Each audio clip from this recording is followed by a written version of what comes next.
पहले पहरे फुलड़ा फल पी पच्छा रात जो जागन लहन से साई कन्नू दात। पहले पहरे फुलड़ा फुलड़ा का मतलब सोहना जिहा फुल। पच्छा रात का मतलब पिछली रात यानी प्रभात सवेर ते जिसनों असी अमृत वेला भी कहने आ। रात का पहला पहर मानो एक सोहना जिहा फुल है। फल पी पच्छा रात ते जो पिछली रात है फल जिहड़ा है वो भी सानू ਇਹਦੇ ਵਿੱਚ ही प्राप्त ਹੁੰਦਾ है। तो पहले पहर पहला पहर मानो फुल है और पिछला पहर मानो फल है। ਇਹਨੂੰ थोड़ा ਜਿਹਾ ਅਸਾਂ ਸਮਝਣਾ ਹੈ। ਅਸੀਂ ਕੋਈ ਵੀ ਬੀਜ ਬੀਜਦੇ ਹਾਂ ਤਾਂ ਬੀਜ ਜਿਹੜਾ ਹੈ ਪਹਿਲਾਂ ਅੰਕੁਰ ਰੂਪ ਵਿੱਚ ਫੁੱਟਦਾ ਹੈ, ਫਿਰ ਉਹ ਰੁੱਖ ਬਣਦਾ ਹੈ, ਫਿਰ ਉਸ ਨੂੰ ਫੁੱਲ ਲੱਗਦੇ ਨੇ ਔਰ ਫੁੱਲ ਤੋਂ ਉਹ ਫਲ ਤੱਕ ਪਹੁੰਚਦਾ ਹੈ। ਜੇ ਫੁੱਲ ਨਹੀਂ ਹੋਣਗੇ ਤੇ ਫਲ ਨਹੀਂ। ਹੁਣ ਫਲ ਲੈਣ ਵਾਸਤੇ ਸਾਨੂੰ ਸਬਰ ਕਰਨਾ ਪਵੇਗਾ। ਜੇ ਸਬਰ ਨਹੀਂ ਹੈ ਤਾਂ ਅਸੀਂ ਫਲ ਤੱਕ ਪਹੁੰਚ ਨਹੀਂ ਪਾਵਾਂਗੇ। ਤੇ ਜਦੋਂ ਫਲ ਲੱਗ ਜਾਣ ਉਦੋਂ ਫਿਰ ਫੁੱਲ ਖਤਮ ਆਟੋਮੈਟਿਕਲੀ ਹੋ ਜਾਂਦੇ ਨੇ। ਵਨਸਪਤੀ ਨੂੰ ਫੁੱਲ ਤਾਂ ਲੱਗਦੇ ਨੇ ਕਿ ਉਹਨੂੰ ਫਲ ਲੱਗ ਸਕਣ। ਜਦੋਂ ਫਲ ਲੱਗ ਜਾਣ ਤਾਂ ਫੁੱਲ ਖਤਮ ਹੋ ਜਾਂਦੇ ਨੇ। ਫਲ ਕਾਰਨ ਫੂਲ ਹੀ ਬਨ ਰਾਏ, ਫਲ ਲਾਗੇ ਤਾਂ ਫੂਲ ਬਿਲਾਏ। ਗਿਆਨੇ ਕਾਰਨ ਕਰਮ ਅਭਿਆਸ, ਗਿਆਨ ਪਿਆ ਤਹਿ ਕਰਮੇ ਨਾਸ। ਇਸੇ ਤਰ੍ਹਾਂ ਅਸੀਂ ਕੁਛ ਯਤਨ ਕਰਨੇ ਨੇ, ਸਾਡੀ ਜ਼ਿੰਦਗੀ ਦੇ ਅੰਦਰ ਗਿਆਨ ਪੈਦਾ ਹੋ ਜਾਏ। ਤੇ ਜਦੋਂ ਗਿਆਨ ਪੈਦਾ ਹੋ ਜਾਂਦਾ ਹੈ ਫਿਰ ਉਹ ਕਰਮ ਜਿਹੜਾ ਹੈ ਆਟੋਮੈਟਿਕਲੀ ਖਤਮ ਹੋ ਜਾਂਦਾ। ਜਿਵੇਂ ਅਸੀਂ ਕਾਰ ਡਰਾਈਵਿੰਗ ਸਿੱਖਦੇ ਹਾਂ ਤਾਂ ਕਾਰ ਡਰਾਈਵਿੰਗ ਸਿੱਖਣ ਲੱਗਿਆ ਸਾਨੂੰ ਯਤਨ ਕਰਨਾ ਪੈਂਦਾ ਹੈ। ਥਿਊਰੀ ਪੜ੍ਹੀ, ਉਸ ਤੋਂ ਬਾਅਦ ਅਸੀਂ ਪ੍ਰੈਕਟੀਕਲ ਕਰਨ ਵਾਸਤੇ ਲੈਸਨ ਲੈਂਦੇ ਹਾਂ ਤਾਂ ਕਿੰਨਾ ਯਤਨ ਕਰਨਾ ਪੈਂਦਾ ਹੈ। ਪਰ ਜਦੋਂ ਗਿਆਨ ਹੋ ਜਾਂਦਾ ਹੈ ਫਿਰ ਸਾਨੂੰ ਵੇਖਣਾ ਨਹੀਂ ਪੈਂਦਾ ਕਲਚ ਵਾਲੇ ਪਾਸੇ, ਬ੍ਰੇਕ ਵਾਲੇ ਪਾਸੇ ਜਾਂ ਕੁਛ ਵੀ, ਆਟੋਮੈਟਿਕਲੀ ਸਾਰਾ ਕੁਝ ਹੋ ਹੀ ਜਾਂਦਾ ਹੈ। ਤਾਂ ਬਾਬਾ ਫਰੀਦ ਜੀ ਕਹਿ ਰਹੇ ਨੇ कि जो पहला पैर है मानो फूल है और जो पिछला पैर है वो मानो फल है। यानी सारी जिंदगी दे अंदर सानू जिहड़ा है वो फल मिलेगा। ते वो फल की, ये सुखां दा फल है, ज्ञान दा फल है, आनंद दा फल है, आत्मक जीवन दा, शांति दा, इंसानियत दा, प्रभु मिलाप दा, रब्बी गुणां दा। ते ये फल लैगा कौन? जो जागन लहन से साई कन्नू दात। जागन दे नन्हे थले हाहा है, इनू थोड़ा जिहा भारा करके बुलाना है। जागन, जो जागन, जो जागदे ने। लहन दा मतलब लैंदे ने, हासिल कर लेंदे ने। यह शब्द साई लिखिया ना, इनू साई नहीं पढ़ना, साई पढ़ना है। जे साई पढ़ांगे तो इहदा अर्थ हो जाएगा ओ। साई दा मतलब ओ, लेकिन इत्थे मालक की गल है, इस करके इहदा उच्चारण होएगा साई। कन्नों का मतलब कोलों, दात का मतलब दात। जो जागदे ने वो प्रभु की बख्शिश हासिल कर लेंदे ने। हुण इह सारे श्लोक के अंदर गल है जागन दी। जो जाग रहे ने वो दात हासिल कर लेंदे ने ते जिहड़े सुत्ते रहिंदे ने उस दात तों वांझे रह जांदे ने। हुण इत्थे जागन का मतलब ये नहीं कि सारी रात जागते रहना है। इस नींद की और इस जाग की गल नहीं है। देखो जो डॉक्टर लोग सानू दसते ने कि 6 तो लैके 8 घंटे तक आम जो बंदा है ना उन्होंने इन्नी नींद की लोड़ हुंदी है, इन्नी नींद सानू चाहिदी है 6 तो लैके 8 घंटे तक। थोड़ी वध घट हो सकती है, ये बारे डॉक्टर लोग ज्यादा दस सकते हैं। यानी नींद का होना बहुत जरूरी है। ਜਦੋਂ ਨੀਂਦ ਡਿਸਟਰਬ ਹੋ ਜਾਏ ਨਾ ਤਾਂ ਬੰਦਾ ਮਾਨਸਿਕ ਰੋਗਾਂ ਦਾ ਸ਼ਿਕਾਰ ਹੋ ਜਾਂਦਾ। ਜਿਹੜੇ ਬੰਦੇ ਮਾਨਸਿਕ ਰੋਗਾਂ ਦੇ ਸ਼ਿਕਾਰ ਹੁੰਦੇ ਨੇ ਨਾ, ਸਭ ਤੋਂ ਪਹਿਲਾਂ ਉਹਨਾਂ ਦੇ ਨੀਂਦ ਦੇ ਉੱਤੇ ਹੀ ਅਸਰ ਹੁੰਦਾ। ਜਾਂ ਤਾਂ ਨੀਂਦ ਜ਼ਿਆਦਾ ਆਉਣੀ ਸ਼ੁਰੂ ਹੋ ਜਾਏਗੀ ਜਾਂ ਬਿਲਕੁਲ ਘਟ ਜਾਏਗੀ। ਇਹ ਇੱਕ ਵੱਖਰਾ ਟੌਪਿਕ ਹੈ। ਗੱਲ ਇਸ ਨੀਂਦ ਔਰ ਇਸ ਜਾਗਣ ਦੀ ਨਹੀਂ ਹੈ, ਗੱਲ ਹੈ ਗਿਆਨ ਔਰ ਅਗਿਆਨ ਦੀ, ਸੁਚੇਤ ਹੋਣ ਦੀ ਔਰ ਅਚੇਤ ਹੋਣ ਦੀ। दात वो लैंदे ने सुखां दी, गुणां दी, जिहड़े सुचेत ने, जिहड़े जाग रहे ने। ਜਿਹੜੇ ਆਪਣੇ ਬੋਲਾਂ ਨੂੰ ਵੇਖਦੇ ਨੇ ਕਿ ਮੇਰੇ ਬੋਲਾਂ ਦਾ ਅਸਰ ਕੀ ਹੋਏਗਾ ਦੂਜੇ ਤੇ, ਮੇਰੇ ਆਪਣੇ ਤੇ। ਇੱਕ ਨਾ ਮੈਸੇਜ WhatsApp ਤੇ ਤੁਹਾਨੂੰ ਵੀ ਆਉਂਦਾ ਹੋਣਾ, ਇੱਕ ਪਿਕਚਰ ਬਣੀ ਹੈ ਜ਼ਬਾਨ ਦੀ ਔਰ ਦਿਮਾਗ ਦੀ, ਤੇ ਉਹਦੇ ਵਿੱਚ ਇੱਕ ਤਾਰ ਦਿੱਤੀ ਹੈ ਤੇ ਉਹਦੇ ਤੇ ਲਿਖਿਆ ਹੈ ਕਿ ਬੋਲਣ ਤੋਂ ਪਹਿਲਾਂ ਇਹ ਵੇਖ ਲਓ ਵੀ ਇਹ ਕਨੈਕਟ ਹੋ ਗਏ ਨੇ ਕਿ ਨਹੀਂ, ਜ਼ਬਾਨ ਔਰ ਦਿਮਾਗ ਦਾ ਦੋਵਾਂ ਦਾ ਕਨੈਕਸ਼ਨ ਜੁੜ ਗਿਆ ਕਿ ਨਹੀਂ। ਤੇ ਜੇ ਦਿਮਾਗ ਦੇ ਨਾਲ ਕਨੈਕਸ਼ਨ ਨਹੀਂ ਜੁੜਿਆ ਤੇ ਨਾ ਬੋਲੋ, ਕਿਉਂਕਿ ਫਿਰ ਜੋ ਮਰਜ਼ੀ ਬੋਲੀ ਜਾਵਾਂਗੇ। ਜਿਵੇਂ ਆਪ ਥੋੜੀ ਦੇਰ ਪਹਿਲਾਂ ਵਿਚਾਰ ਕਰ ਰਹੇ ਸੁਣੋ ਕਿ 60 70 ਜਾਂ 80 ਕਿਲੋ ਦੇ ਸਰੀਰ ਨੂੰ ਕੰਟਰੋਲ ਕਰਨ ਦੀ ਬਜਾਏ ਜੇ ਜ਼ਬਾਨ ਨੂੰ ਕੰਟਰੋਲ ਕਰ ਲਿਆ ਜਾਏ ਤਾਂ ਉਹਦਾ ਜ਼ਿਆਦਾ ਲਾਭ ਹੈ। ਤਾਂ ਜਾਗਣਾ ਦਾ ਮਤਲਬ ਕਿ ਜੋ ਮੈਂ ਬੋਲ ਰਿਹਾ ਹਾਂ, ਇਹਨਾਂ ਬੋਲਾਂ ਦਾ ਦੂਜਿਆਂ ਤੇ ਅਸਰ ਕੀ ਹੋਏਗਾ, ਕਿਸੇ ਦਾ ਨੁਕਸਾਨ ਤੇ ਨਹੀਂ ਹੋਏਗਾ, ਕਿਸੇ ਦਾ ਦਿਲ ਤੇ ਨਹੀਂ ਦੁਖੇਗਾ, ਕਿਸੇ ਦੇ ਅੰਦਰ ਨੈਗੇਟਿਵਿਟੀ ਤਾਂ ਪੈਦਾ ਨਹੀਂ ਹੋ ਜਾਏਗੀ, ਕਿਸੇ ਦੀ ਭਾਵਨਾ ਨੂੰ ਆਹਤ ਤੇ ਨਹੀਂ ਹੋਏਗਾ, ਪਹਿਲੀ ਗੱਲ। ਦੂਜੀ ਗੱਲ, ਜੋ ਮੈਂ ਬੋਲ ਰਿਹਾ ਮੇਰੇ ਤੇ ਕੀ ਅਸਰ ਹੋਏਗਾ, ਕਿ ਮੈਂ ਨੈਗੇਟਿਵ ਤੇ ਨਹੀਂ ਹੋ ਜਾਵਾਂਗਾ, ਕਿ ਮੇਰੇ ਦੂਜਿਆਂ ਦੇ ਨਾਲ ਸੰਬੰਧ ਟੁੱਟ ਤੇ ਨਹੀਂ ਜਾਣਗੇ। ਇਸੇ ਤਰ੍ਹਾਂ ਜੋ ਮੈਂ ਸੁਣ ਰਿਹਾ ਹਾਂ, ਜੋ ਮੈਂ ਕਰ ਰਿਹਾ ਹਾਂ, ਕਿ ਉਹਨਾਂ ਦਾ ਕੋਈ ਨੁਕਸਾਨ ਮੇਰਾ ਤੇ ਨਹੀਂ ਹੋਏਗਾ, ਦੂਜੇ ਦਾ ਨਹੀਂ ਹੋਏਗਾ, ਸਮਾਜ ਦਾ ਨੁਕਸਾਨ ਤੇ ਨਹੀਂ ਹੋਏਗਾ। ਜਿਹੜੇ ਇਹ ਚੀਜ਼ਾਂ ਸੋਚਦੇ ਨੇ ਉਹ ਜਾਗ ਰਹੇ ਨੇ, ਉਹਨੂੰ ਕਹਿੰਦੇ ਨੇ ਜਾਗਣਾ, ਸੁਚੇਤ ਹੋਣਾ। ਤੇ ਕੁਝ ਲੋਕ ਅਚੇਤ ਨੇ, ਬੇਪਰਵਾਹ ਨੇ ਇਸ ਗੱਲੋਂ, ਨੁਕਸਾਨ ਹੁੰਦਾ ਹੈ ਕੀ ਹੁੰਦਾ ਹੈ ਉਹਨਾਂ ਨੂੰ ਇਸ ਬਾਰੇ ਕੁਝ ਨਹੀਂ, ਕਰਮ ਕੀਤੀ ਜਾ ਰਹੇ ਨੇ। ਜੇ ਨਸ਼ੇ ਵਰਤ ਰਹੇ ਨੇ ਤਾਂ ਵਰਤੀ ਜਾ ਰਹੇ ਨੇ, ਜੇ ਚੋਰੀ ਕਰ ਰਹੇ ਨੇ ਤੇ ਕਰੀ ਜਾ ਰਹੇ ਨੇ, ਰਿਸ਼ਵਤ ਲੈ ਰਹੇ ਨੇ ਤੇ ਰਿਸ਼ਵਤ ਲੈ ਰਹੇ ਨੇ। ਹੁਣ ਜਿਵੇਂ ਆ ਕਿਸਾਨ ਅੰਦੋਲਨ ਦੀ ਗੱਲ ਹੈ ਤਾਂ ਸਰਕਾਰ ਨਜਾਇਜ਼ ਅੜੀ ਹੈ ਤੇ ਅੜੀ ਹੋਈ ਹੈ। ਯਾਨੀ ਕਹਿਣ ਤੋਂ ਭਾਵ ਕਿ ਉਹ ਲੋਕ ਅਚੇਤ ਨੇ ਜਿਹੜੇ ਹਾਨੀ ਔਰ ਲਾਭ ਨੂੰ ਨਹੀਂ ਵਿਚਾਰਦੇ, ਤੇ ਜਿਹੜੇ ਹਾਨੀ ਔਰ ਲਾਭ ਨੂੰ ਵਿਚਾਰ ਰਹੇ ਨੇ ਉਹ ਲੋਕ ਜਾਗਦੇ ਨੇ। ਤਾਂ ਇੱਥੇ ਸਾਨੂੰ ਇਹ ਸਮਝਾਇਆ ਜਾ ਰਿਹਾ ਹੈ ਕਿ ਜਿਹੜੇ ਜਾਗਦੇ ਨੇ, ਸੁਚੇਤ ਨੇ, ਉਹ ਦਾਤ ਹਾਸਲ ਕਰ ਲੈਂਦੇ ਨੇ। ਦਾਤਾਂ ਹੈ ਚਾਰ ਚੁਫੇਰੇ ਨੇ, ਸੁਖ ਚਾਰ ਚੁਫੇਰੇ ਖਿਲਰੇ ਹੋਏ ਨੇ, ਸ਼ਾਂਤੀ ਚਾਰ ਚੁਫੇਰੇ ਹੈ, ਸ਼ੁਭ ਗੁਣ ਤੁਹਾਡੇ ਅੰਦਰ ਮੇਰੇ ਅੰਦਰ ਭਰੇ ਪਏ ਨੇ। ਪਰ ਜਿਹੜੇ ਜਾਗਦੇ ਨੇ ਉਹ ਇਹਨਾਂ ਨੂੰ ਵਰਤ ਲੈਂਦੇ ਨੇ, ਤੇ ਜਿਹੜੇ ਅਚੇਤ ਨੇ ਉਹ ਇਹਨਾਂ ਤੋਂ ਵਾਂਝੇ ਰਹਿ ਜਾਂਦੇ ਨੇ। ਇਸ ਲਈ ਸ਼ੁਰੂ ਤੋਂ ਲੈ ਕੇ ਅਖੀਰ ਤੱਕ, ਪਹਿਲੇ ਪਹਿਰੇ ਤੋਂ ਲੈ ਕੇ ਪੱਛਾ ਰਾਤ, ਯਾਨੀ ਜ਼ਿੰਦਗੀ ਦੀ ਸ਼ੁਰੂ ਤੋਂ ਲੈ ਕੇ ਅਖੀਰ ਤੱਕ ਜੋ ਜਾਗਦੇ ਨੇ ਉਹ ਦਾਤ ਹਾਸਲ ਕਰ ਲੈਂਦੇ ਨੇ, ਤੇ ਜਿਹੜੇ ਅਚੇਤ ਰਹਿੰਦੇ ਨੇ ਉਹ ਸੁੱਖਾਂ ਤੋਂ, ਆਨੰਦ ਤੋਂ, ਖੇੜੇ ਤੋਂ, ਪ੍ਰਸੰਨਤਾ ਤੋਂ ਵਾਂਝੇ ਰਹਿ ਜਾਂਦੇ। ਤੇ ਆਮ ਜ਼ਿੰਦਗੀ ਦੇ ਅੰਦਰ ਵੀ ਜੋ ਜਾਗ ਰਹੇ ਨੇ, ਜੇ ਅਸੀਂ ਇੱਕ ਬੱਚੇ ਦੀ ਗੱਲ ਕਰੀਏ, ਉਹਨੂੰ ਅਸੀਂ ਸਕੂਲ ਵਿੱਚ ਭੇਜਦੇ ਹਾਂ, ਉਹ ਬੱਚਾ ਸੁਚੇਤ ਹੈ, ਆਪਣੀ ਸਾਫ਼ ਸਫਾਈ ਰੱਖਦਾ ਹੈ, ਮਾਂ-ਬਾਪ ਦਾ ਆਦਰ ਸਤਿਕਾਰ ਕਰਦਾ ਹੈ, ਟੀਚਰ ਦੀ ਗੱਲ ਧਿਆਨ ਨਾਲ ਸੁਣਦਾ ਹੈ, ਹੋਮਵਰਕ ਕਰਦਾ ਹੈ, ਮਿਹਨਤ ਕਰਦਾ ਹੈ, ਸੁਚੇਤ ਹੈ, ਉਹ ਪਾਸ ਹੁੰਦਾ, ਡਾਕਟਰ, ਇੰਜੀਨੀਅਰ ਬਣ ਜਾਂਦਾ ਹੈ, ਵਿਗਿਆਨਿਕ ਬਣ ਜਾਂਦਾ ਹੈ, ਸਾਇੰਟਿਸਟ ਹੋ ਜਾਂਦਾ ਹੈ, ਮਹਾਨ ਹੋ ਜਾਂਦਾ ਹੈ। ਤੇ ਇੱਕ ਦੂਜਾ ਨਾਲ ਦਾ ਬੱਚਾ ਅਚੇਤ ਹੈ, ਉਹ ਸੁਚੇਤ ਨਹੀਂ ਹੈ, ਉਹ ਹੋਮਵਰਕ ਨਹੀਂ ਕਰਦਾ, ਕਦੇ ਕਿਸੇ ਨਾਲ ਲੜ ਪੈਂਦਾ ਹੈ, ਕਦੇ ਸਕੂਲ ਨਹੀਂ ਜਾਂਦਾ, ਤੇ ਫਿਰ ਕੀ ਹੁੰਦਾ, ਆਖਿਰ ਫੇਲ ਹੋ ਜਾਂਦਾ ਹੈ। ਇਸੇ ਤਰ੍ਹਾਂ ਸਾਡੇ ਘਰ ਦੇ ਰਿਸ਼ਤੇ, ਪਰਿਵਾਰ ਨੇ, ਸੱਜਣ ਮਿੱਤਰ ਨੇ, ਨਾਨਕੇ ਦਾਦਕੇ ਨੇ, ਸਮਾਜ ਹੈ, ਜਿਹੜੇ ਲੋਕ ਸੁਚੇਤ ਰਹਿੰਦੇ ਨੇ ਉਹ ਇਹਨਾਂ ਚੀਜ਼ਾਂ ਨੂੰ ਬਹੁਤ ਚੰਗੀ ਤਰ੍ਹਾਂ ਮੈਨੇਜ ਕਰ ਲੈਂਦੇ ਨੇ, ਸੰਭਾਲ ਲੈਂਦੇ ਨੇ, ਉਹ ਸੁਖੀ ਰਹਿੰਦੇ ਨੇ। ਤੇ ਜਿਹੜੇ ਅਚੇਤ ਨੇ ਉਹ ਇਹਨਾਂ ਦਾਤਾਂ ਤੋਂ ਵਾਂਝੇ ਰਹਿ ਜਾਂਦੇ। ਅਗਲਾ ਬਚਨ ਕਰਦੇ ਨੇ, ਦਾਤੀ ਸਾਹਿਬ ਸੰਧੀਆਂ ਕਿਆ ਚੱਲੇ ਤਿਸ ਨਾਲ। ਇਹਨੂੰ ਦਾਤੀ ਨਹੀਂ ਪੜਨਾ, ਦਾਤੀ ਬਹੁਵਚਨੀ ਸ਼ਬਦ ਹੈ, ਦਾਤਾਂ ਤੋਂ ਦਾਤੀ। ਸੰਧੀਆ ਨਹੀਂ ਪੜਨਾ, ਸੰਧੀਆਂ ਬਹੁਵਚਨੀ ਸ਼ਬਦ ਹੈ। ਦਾਤੀ ਸਾਹਿਬ ਸੰਧੀਆਂ ਕਿਆ ਚੱਲੇ ਤਿਸ ਨਾਲ, ਇੱਕ ਜਾਗੰਦੇ ਨਾਲ ਹਨ, ਇੱਕ ਨਾ ਸੁੱਤਿਆਂ ਦੇ ਉਠਾਲ। ਦਾਤੀ ਦਾ ਮਤਲਬ ਬਖਸ਼ਿਸ਼ਾਂ, ਜਿੰਨੀਆਂ ਵੀ ਇਸ ਸੰਸਾਰ ਦੇ ਅੰਦਰ ਜੋ ਕੁਝ ਵੀ ਹੈ ਰੱਬ ਦੀ ਦਾਤ ਹੀ ਹੈ। ਚਾਹੇ ਉਹ ਧਰਤੀ ਹੈ, ਸੂਰਜ ਹੈ, ਚੰद्रमा ਹੈ, ਆਕਾਸ਼ ਹੈ, ਗ੍ਰਹਿ ਨਕਸ਼ਤਰ ਨੇ, ਤਾਰੇ ਸਿਆਰੇ ਸਿਤਾਰੇ ਨੇ, ਖੰਡ ਮੰਡਲ ਬ੍ਰਹਿਮੰਡ ਨੇ, ਪੌਣ ਪਾਣੀ ਬੈਸੰਤਰ ਹੈ, ਨਦੀਆਂ ਨਾਲੇ ਦਰਿਆ ਨੇ, ਝੀਲਾਂ ਨੇ, ਝਰਨੇ ਨੇ, ਪਸ਼ੂ ਪੰਛੀ ਨੇ, ਮਨੁੱਖ ਮਾਤਰ ਨੇ, ਜਾਂ ਸਾਡੀ ਆ ਜੋ ਕੁਝ ਵੀ ਇਸ ਦੁਨੀਆ 'ਚ ਵੇਖ ਰਿਹਾ ਦਾਤ ਹੀ ਤੇ ਹੈ।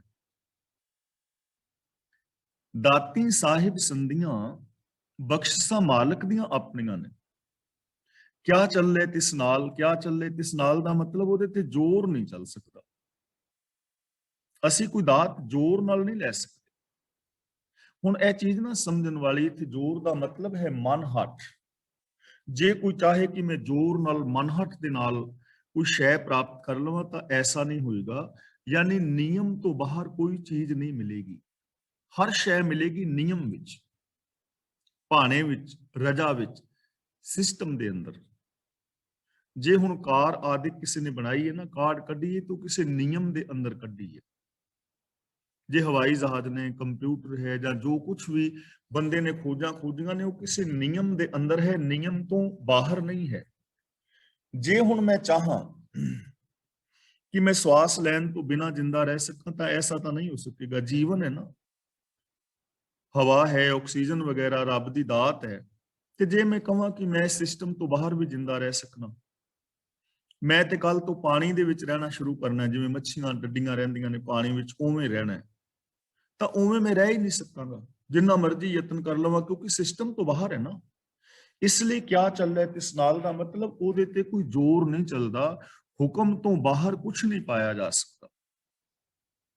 ਜੇ ਕੋਈ ਚਾਹੇ ਕਿ ਮੈਂ ਦਸਮ ਦੁਆਰ ਵਿੱਚ ਪ੍ਰਾਣ ਚੜਾ ਕੇ ਰੱਬ ਨੂੰ ਪਾ ਲਵਾਂ ਤੇ ਰੱਬ ਦੀ ਰਜ਼ਾ ਦਾ ਪਾਲਣ ਨਾ ਕਰਾਂ, ਕਿ ਮੈਂ ਸਮਾਧੀਆਂ ਤੇ ਲਾਵਾਂ, ਲੇਕਿਨ ਲੋਕਾਂ ਦੇ ਨਾਲ ਮੈਂ ਬੋਲ ਭੈੜੇ ਬੋਲਾਂ, ਚੋਰੀਆਂ ਕਰਾਂ, ਬੇਈਮਾਨੀਆਂ ਕਰਾਂ, ਤਾਂ ਨਿਰੇ ਦਸਮ ਦੁਆਰ ਵਿੱਚ ਪ੍ਰਾਣ ਚੜਾਉਣ ਨਾਲ ਕੀ ਹੋਏਗਾ? ਕੱਖ ਵੀ ਨਹੀਂ। ਮਨ ਨਿਰਮਲ ਨਹੀਂ ਦਸਵੇਂ ਦੁਆਰ, ਭਰਮ ਆਵੇ ਮੂੜਾ ਵਾਰੋ ਵਾਰ। ਇਸ ਲਈ ਨਿਯਮ ਨੇ, ਉਹਨਾਂ ਨਿਯਮਾਂ ਨੂੰ ਫੋਲੋ ਕਰਨਾ ਹੈ। ਇਸ ਲਈ ਜੇ ਅਸੀਂ ਸੁੱਖ ਚਾਹੁੰਦੇ ਹਾਂ ਤਾਂ ਸੁੱਖ ਵਾਸਤੇ ਵੀ ਕੁਝ ਨੇਮ ਨੇ। ਸ਼ਾਂਤੀ ਨਾਲ ਰਹਿਣਾ, ਪਿਆਰ ਨਾਲ ਰਹਿਣਾ, ਸੱਚੀ ਜ਼ਿੰਦਗੀ ਜੀਣੀ, ਸਹੀ ਕਰਮ ਕਰਨੇ, ਸਹੀ ਪਰਿਵਾਰ ਨੂੰ ਜੇ ਠੀਕ ਰੱਖਣਾ ਤੇ ਸਾਰੇ ਪਰਿਵਾਰ ਦੇ ਮੈਂਬਰ ਸੱਚ ਦਾ ਪਾਲਨ ਕਰਨ, ਤਾਂ ਹੀ ਹੈ ਨਾ। ਤੇ ਜੇ ਪਾਲਨ ਨਹੀਂ ਕਰਨਗੇ ਤੇ ਕਦੀ ਵੀ ਐਸਾ ਨਹੀਂ ਹੋਏਗਾ। ਦਾਤੀ ਸਾਹਿਬ ਸੰਧੀਆਂ ਕਿਆ ਚੱਲੇ ਇਸ ਨਾਲ, ਉਹਦੇ ਅੱਗੇ ਜ਼ੋਰ ਨਹੀਂ ਚੱਲਦਾ। ਨਿਯਮ ਤੋਂ ਬਾਹਰ, ਰਜਾ ਤੋਂ ਬਾਹਰ ਕੁਝ ਨਹੀਂ ਪਾਇਆ ਜਾ ਸਕਦਾ।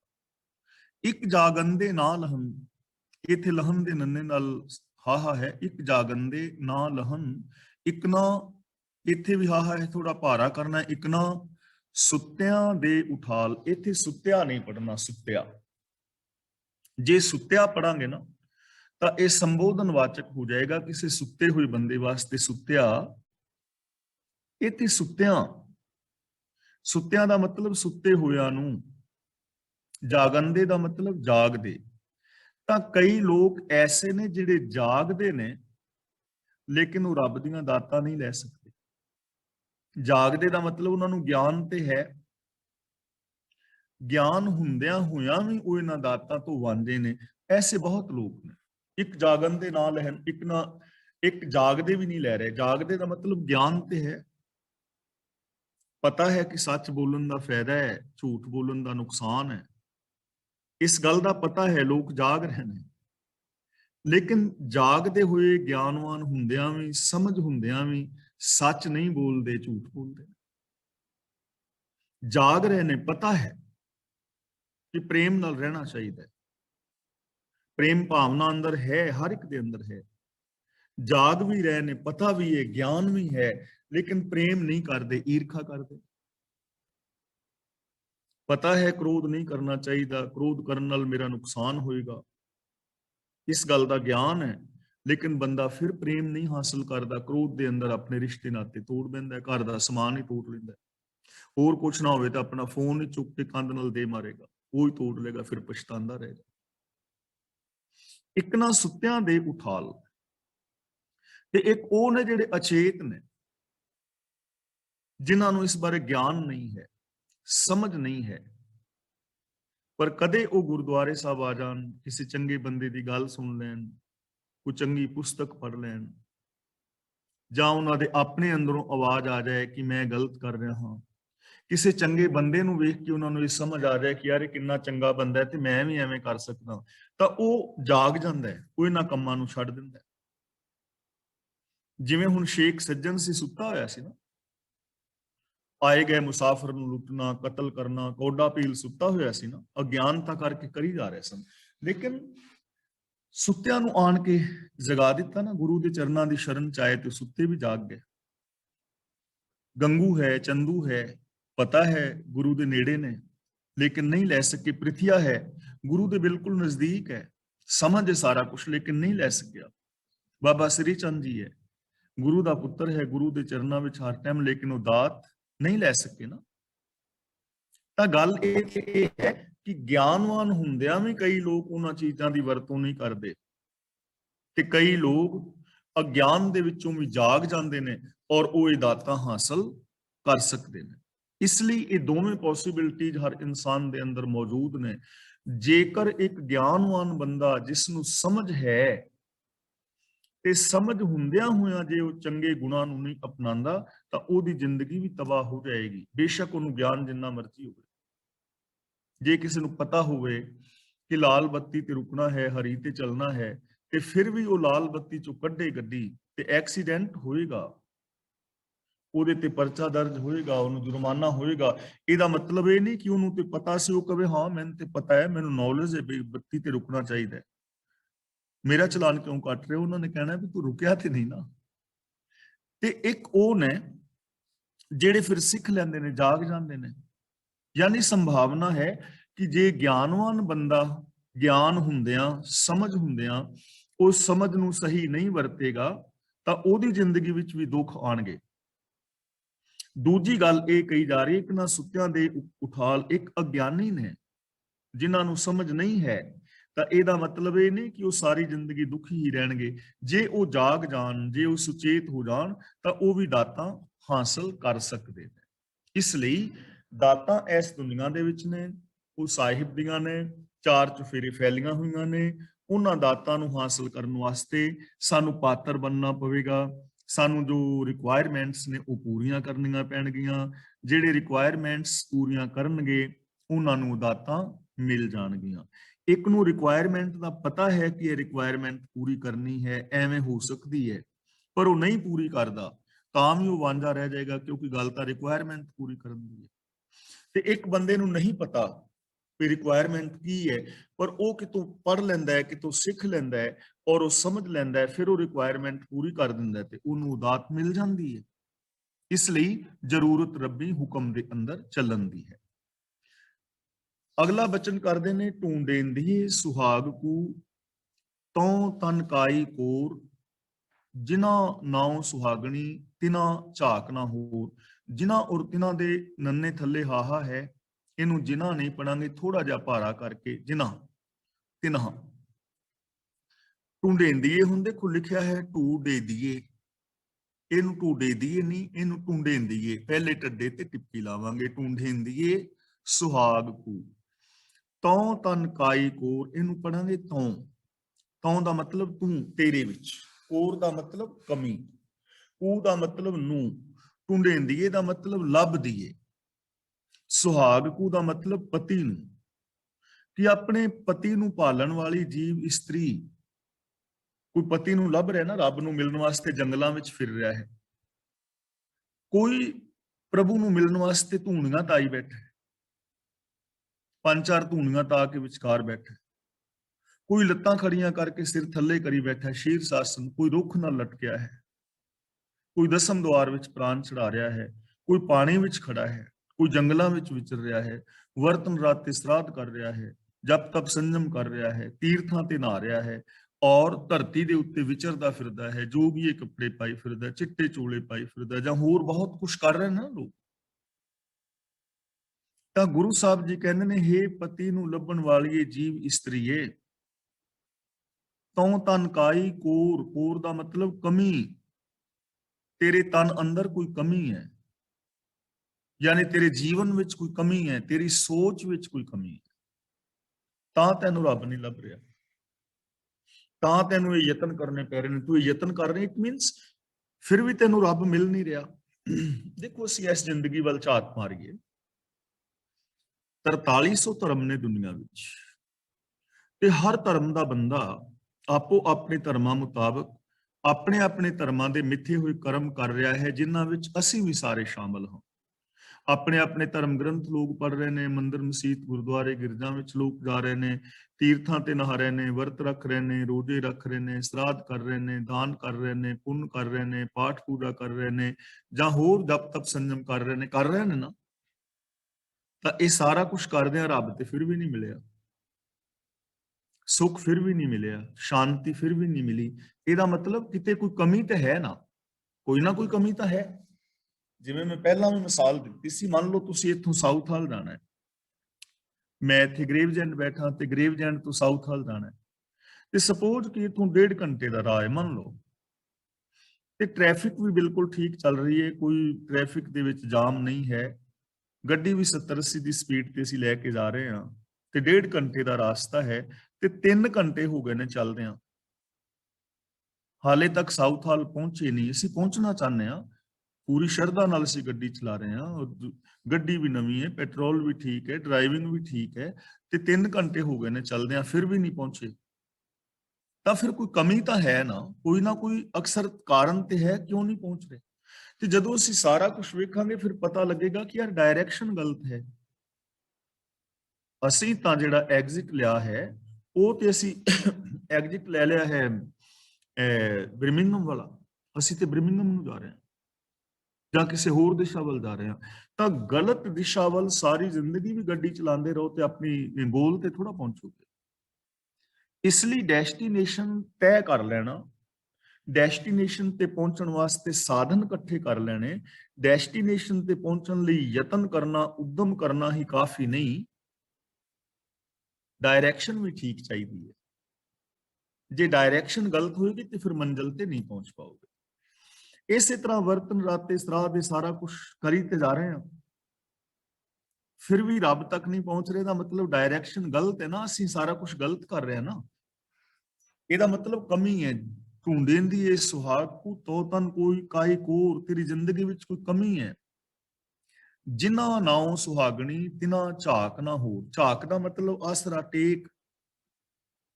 ਜਿਨ੍ਹਾਂ ਦਾ ਨਾਮ ਸੁਹਾਗਣੀ ਹੁੰਦਾ ਹੈ ਨਾ, ਕਿ ਇਹ ਸੁਹਾਗਣੀ ਔਰਤ ਹੈ, ਸੁਹਾਗ ਭਾਗ ਵਾਲੀ ਹੈ, ਉਹਨੂੰ ਤੇ ਕਿਸੇ ਹੋਰ ਦੀ ਟੇਕ ਹੀ ਨਹੀਂ ਹੁੰਦੀ, ਉਹਨੂੰ ਝਾਕ ਹੀ ਨਹੀਂ ਹੁੰਦੀ ਹੋਰ। ਜਿਹੜੀ ਸੁਹਾਗਣ ਔਰਤ ਹੈ ਉਹ ਤੇ ਕਿਸੇ ਦੂਜੇ ਬੰਦੇ ਵੱਲ ਝਾਕ ਰੱਖਦੀ ਨਹੀਂ ਹੈ। ਆਪਣੇ ਪਤੀ ਤੋਂ ਇਲਾਵਾ ਉਹਦੇ ਵਾਸਤੇ ਤੇ ਹਰ ਬੰਦਾ ਹੀ ਵੀਰ ਭਰਾ ਹੈ ਜਾਂ ਬੇਟਾ ਹੈ ਜਾਂ ਪਿਤਾ ਹੈ। ਤੇ ਜਿਹੜਾ ਪਤਨੀ ਵਰਤਾ ਬੰਦਾ ਹੈ ਉਹਨੂੰ ਤੇ ਆਪਣੀ ਪਤਨੀ ਤੋਂ ਇਲਾਵਾ ਕੋਈ ਝਾਕ ਹੀ ਨਹੀਂ ਹੈ, ਉਹਦੇ ਵਾਸਤੇ ਤੇ ਬਾਕੀ ਸਾਰੀਆਂ ਔਰਤਾਂ ਧੀਆਂ ਭੈਣਾਂ ਔਰ ਮਾਵਾਂ ਨੇ। ਤੇ ਜੇ ਕਿਤੇ ਕਿਤੇ ਵਿੱਚ ਪ੍ਰੋਬਲਮ ਹੈ ਤਾਂ ਫਿਰ ਪ੍ਰੋਬਲਮ ਹੋ ਗਈ ਨਾ ਕ੍ਰੀਏਟ। ਤਾਂ ਇੱਥੇ ਸਾਨੂੰ ਇਹ ਸਮਝਾਇਆ ਜਾ ਰਿਹਾ ਹੈ ਕਿ ਜਿਨ੍ਹਾਂ ਦਾ ਨਾਮ ਸੁਹਾਗਣੀ ਹੈ ਉਹਨਾਂ ਨੂੰ ਹੋਰ ਕੋਈ ਝਾਕ ਨਹੀਂ ਹੁੰਦੀ ਕਰਮ ਕਾਂਡਾਂ ਦੀ, ਕਿ ਉਹ ਜੰਗਲਾਂ ਵਿੱਚ ਫਿਰਨ, ਕਿ ਉਹ ਸਮਾਧੀਆਂ ਲਾਣ, ਕਿ ਉਹ ਵਿਖਾਵੇ ਦੇ ਪਾਠ ਪੂਜਾ ਕਰਨ, ਕਿ ਉਹ ਪਹਿਨਾਵੇ ਪਹਿਨਣ, ਜਾਂ ਉਹ ਜਪ ਤਪ ਸੰਜਮ ਕਰਨ, ਜਾਂ ਉਹ ਸਮਾਧੀਆਂ ਲਾਣ, ਜਾਂ ਉਹ ਅੱਗ ਦੀਆਂ ਧੂਣੀਆਂ ਤਾਣ।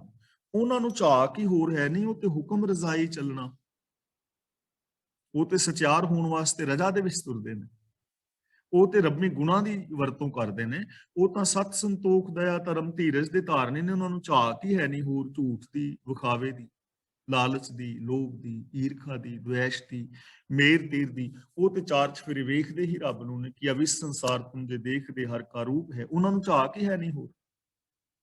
ਤਾਂ ਦੇਖੋ ਕਿੰਨਾ ਆਸਾਨ ਤਰੀਕੇ ਦੇ ਨਾਲ ਗੁਰੂ ਜੀ ਸਾਨੂੰ ਸਮਝਾ ਰਹੇ ਨੇ ਕਿ ਜਿਹੜੀਆਂ ਹੋਰ ਝਾਕਾਂ ਨੇ ਨਾ, ਵਿਕਾਰਾਂ ਦੀਆਂ, ਪਾਪਾਂ ਦੀਆਂ, ਅਪਰਾਧਾਂ ਦੀਆਂ, ਮੇਰ ਤੀਰ ਦੀਆਂ, ਅਬਾਕੀ ਵਰਤਨ ਰਾਤੇ ਆਦਿਕ ਜਿੰਨੇ ਵੀ ਕਰਮ ਕਾਂਡ ਨੇ, ਇਹ ਸਾਰੀਆਂ ਝਾਕਾਂ ਛੱਡ ਦਿਓ। ਸਿਰਫ ਇੱਕ ਦੀ ਟੇਕ, ਸੱਚ ਦੀ ਟੇਕ, ਇੱਕ ਓੰਕਾਰ ਤੋਂ ਲੈ ਕੇ ਗੁਰਪ੍ਰਸਾਦ ਤੱਕ ਜੋ ਮੂਲ ਮੰਤਰ ਵਿੱਚ ਗੁਣ ਨੇ, ਉਹਨਾਂ ਗੁਣਾਂ ਦੀ ਟੇਕ, ਇੱਕ ਹੁਕਮ ਦੀ ਟੇਕ, ਰਜ਼ਾ ਦੀ ਟੇਕ, ਹੋਰ ਟੇਕ ਛੱਡ ਦਿਓ। ਇਹ ਬਾਕੀ ਸਾਰੇ ਦੋਸ਼ ਨੇ, ਇਸ ਕਰਕੇ ਸਾਡਾ ਮਿਲਾਪ ਨਹੀਂ ਹੋਇਆ। ਤਾਂ ਕਮੀ ਕਿੱਥੇ ਰਹਿ ਗਈ?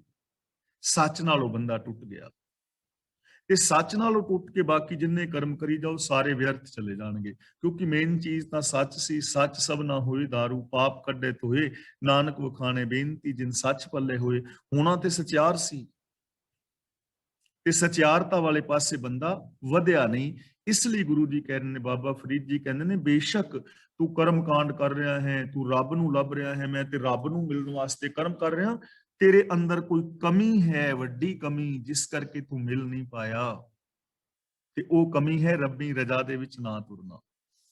ਅਗਲਾ ਬਚਨ ਕਰਦੇ ਨੇ, ਸਬਰ ਮੰਝ ਕਮਾਨ ਇਹ ਸਬਰ ਕਾ ਨੀਹਣੋ, ਸਬਰ ਸੰਦਾ ਬਾਣ ਖਾਲਕ ਖਤਾ ਨਾ ਕਰੀ। ਸਬਰ, ਸਬਰ ਦਾ ਮਤਲਬ ਸੰਤੋਖ, ਮਨ ਦਾ ਮੰਝ ਦਾ ਮਤਲਬ ਵਿੱਚ, ਸਬਰ ਕਮਾਨ, ਕਮਾਨ ਦਾ ਮਤਲਬ ਜਿਹਦੇ ਤੇ ਚਿੱਲਾ ਚੜਾਈ ਦਾ ਤੀਰ ਕਮਾਨ ਹੁੰਦਾ ਹੈ, ਕਮਾਨ ਤੇ ਉਸ ਦੇ ਨਾਲ ਥੱਲੇ ਰੱਸੀ ਬੰਨੀ ਹੈ ਜਿਸ ਨੂੰ ਕਹਿੰਦੇ ਨੇ ਚਿੱਲਾ, ਔਰ ਉਹਦੇ ਉੱਤੇ ਫਿਰ ਆਪਾਂ ਤੀਰ ਚਲਾਉਂਦੇ ਹਾਂ। ਸਬਰ ਦਾ ਮਤਲਬ ਧੀਰਜ, ਸਿਦਕ, ਨਿਹਣੋ ਦਾ ਮਤਲਬ ਚਿੱਲਾ।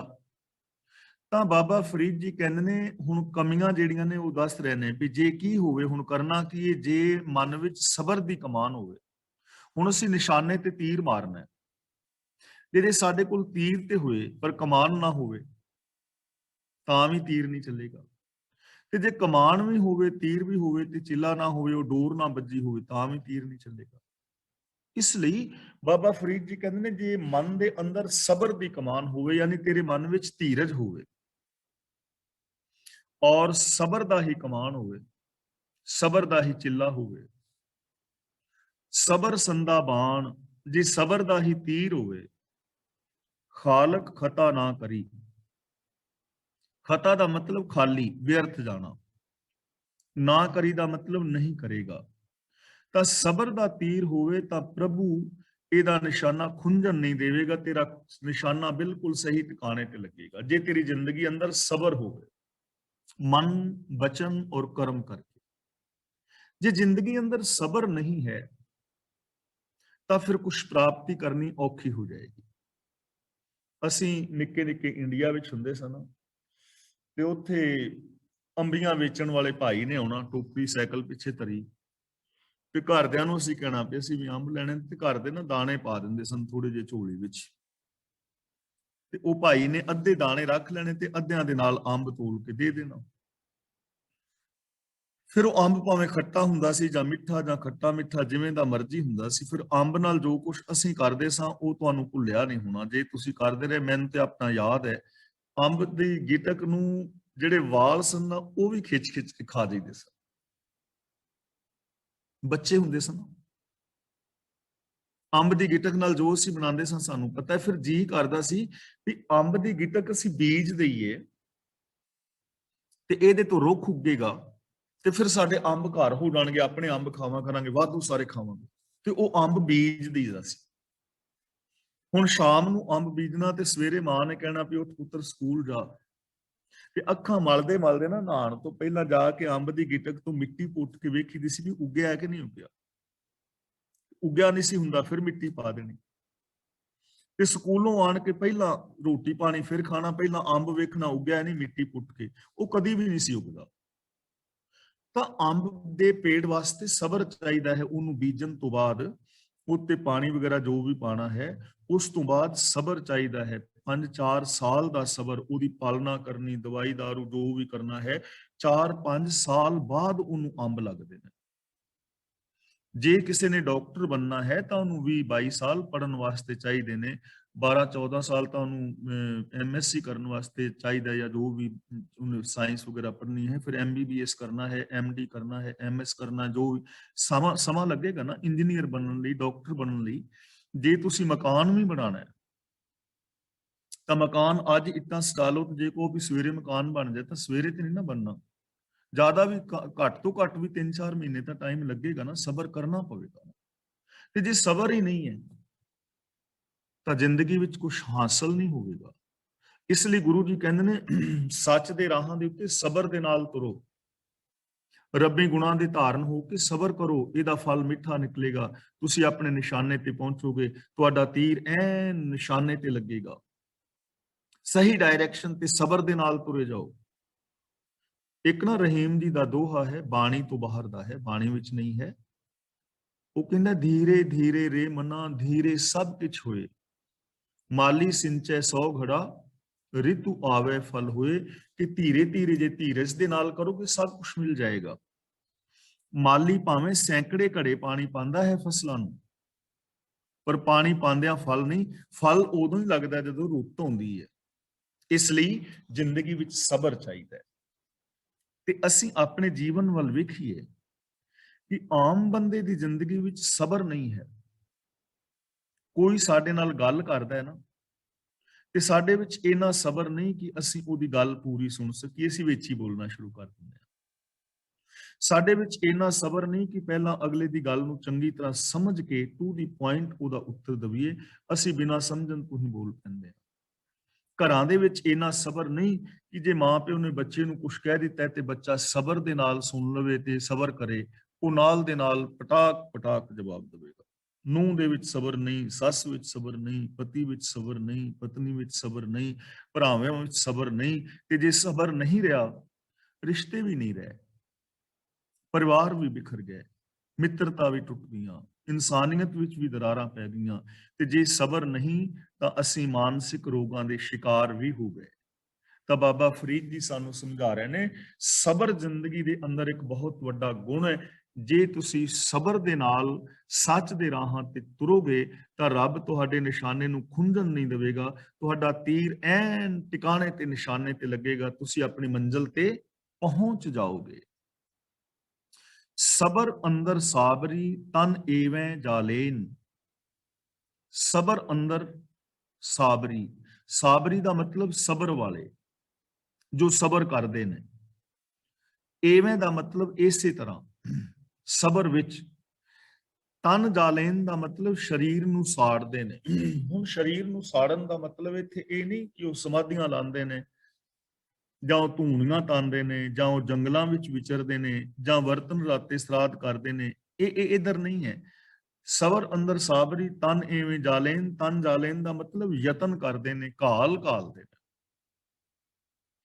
ਜਿਹੜੇ ਬੰਦੇ ਫੇਲ ਹੋ ਗਏ ਨੇ ਨਾ, ਜਦੋਂ ਉਹ ਬੰਦੇ ਸੁੱਤੇ ਹੁੰਦੇ ਸਨ, ਜਦੋਂ ਉਹ ਖੇਲਾਂ ਖੇਲਦੇ ਸਨ, ਤੇ ਜਿਹੜੇ ਬੱਚੇ ਪਾਸ ਹੋਏ ਨੇ ਉਦੋਂ ਰਾਤਾਂ ਨੂੰ ਜਾਗਦੇ ਸਨ, ਉਹ ਮਿਹਨਤਾਂ ਕਰ ਰਹੇ ਸਨ, ਇਸ ਕਰਕੇ ਉਹ ਪਾਸ ਹੋ ਗਏ। ਇਹਨੂੰ ਕਹਿੰਦੇ ਨੇ ਤਨ ਜਾਲਣਾ।